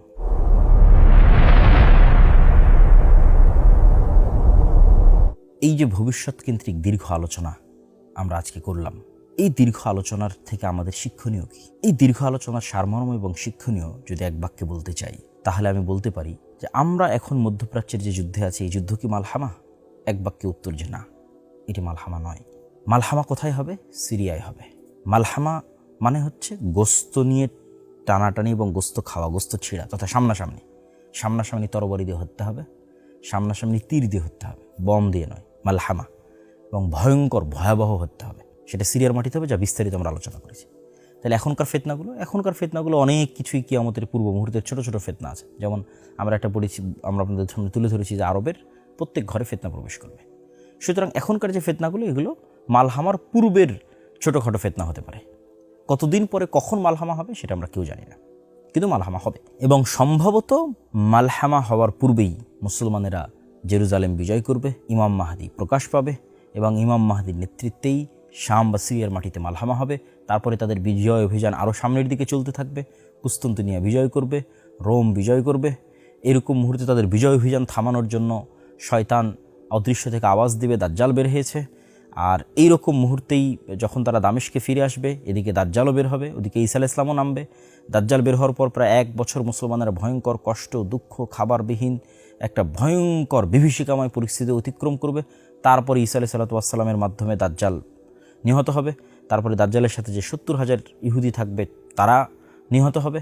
তারপরে ঈসা আলাইহিস সালাতু ওয়াস সালামকে আল্লাহ সুবহানাহু ওয়া তাআলা বলবেন তুর পাহাড়ে আশ্রয় নেওয়ার জন্য। ইয়াজুজ মাজুজ আসবে, ইয়াজুজ মাজুজকে আল্লাহ সুবহানাহু ওয়া তাআলা আযাব এবং গজব দিয়ে ধ্বংস করে দিবেন। তারপরে তিনি পৃথিবীতে তুর পাহাড় থেকে পৃথিবীতে নেমে আসবেন। পৃথিবীতে নেমে এসে তিনি 7 বছর 10 বছর একটা দীর্ঘ সময়ব্যাপী ন্যায় এবং ইনসাফের শাসন প্রতিষ্ঠা করবে। তারপরে এক শীতল বাতাসে সকল মুমিন মুসলমান মারা যাবে এবং ফাসেক ফাজেরদের উপর কিয়ামত প্রতিষ্ঠিত হবে। প্রিয় উপস্থিতি, এই ঘটনাগুলো থেকে আমাদের শিক্ষণীয় হচ্ছে যে ভয়ঙ্কর ফিতনার মুহূর্তে আপনি ঈমান কিভাবে ধরে রাখবেন, ভয়ঙ্কর ফিতনার মুহূর্তে আপনি হিদায়াতের উপর কিভাবে থাকবেন। আমি স্পষ্টভাবে আপনাদের সামনে তুলে ধরতে চাই যে আসহাবুল উখদুদ তারা কিভাবে আগুনের মধ্যে প্রবেশ করেছিল, যাদের বর্ণনা আল্লাহ সুবহানাহু ওয়া তাআলা সূরা বুরুজে দিয়েছেন, যে তাদের বলা হয়েছিল হয় ঈমান না হয় আগুন। তো তখন তারা ঈমানকে মূল্যায়ন করতে গিয়ে স্বেচ্ছায় আগুনের মধ্যে ঝাঁপিয়ে পড়েছে। এটা সম্ভব হয়েছিল শুধু কিসের কারণে? পরকালে যে তাদের ইয়াকিন আছে, আল্লাহর প্রতি তাদের যে ইয়াকিন আছে সেটির কারণে। তারা ওই আগুনের মধ্যে জান্নাত মনে করে প্রবেশ করেছে, তারা তার মধ্যে জান্নাত দেখতে পাচ্ছিল তাদের বিশ্বাস অনুযায়ী। আর যদি তারা ঘরে ফেরত যেত তাহলে সেটা ছিল জাহান্নাম। এই একই ঘটনা দাজ্জালের সাথে ঘটবে। দাজ্জালের আগুন ওটাই জান্নাত, আর দাজ্জালের সুন্দর জান্নাত ওটাই জাহান্নাম। তাহলে এটার প্রতি আপনি ইয়াকিন যখন পরকালের প্রতি আপনার সর্বোচ্চ লেভেলের হবে, দুনিয়াবি কোনো লোভ, দুনিয়াবি কোনো স্বার্থ, সেটি 1 টাকার সমপরিমাণও যদি হয়, যদি আপনাকে দুর্বল এবং পরাস্ত না করতে পারে, আল্লাহর শক্তি, আল্লাহর ক্ষমতা, আল্লাহর অস্তিত্বের উপর যদি আপনার সর্বোচ্চ লেভেলের বিশ্বাস থাকে, তবেই আপনি দুনিয়া থেকে ঈমান নিয়ে বিদায় নিতে পারবেন। তো দাজ্জালের এই ফিতনা আমাদের প্রমাণ করে যে দুনিয়ার সফলতা মানে ঈমান নিয়ে বিদায় নেওয়া। দুনিয়ার সফলতা মানে ধন দৌলত, টাকা পয়সা, বাড়ি গাড়ি নয়। কেন? ওগুলোর প্রতি ন্যূনতম লোভ থাকলে দাজ্জালের ফিতনা থেকে আপনি বাঁচতে পারবেন না। তাহলে দুনিয়ার বিজয় মানে ঈমান অবস্থায়, সালাত অবস্থায় দুনিয়া থেকে বিদায় নেওয়া।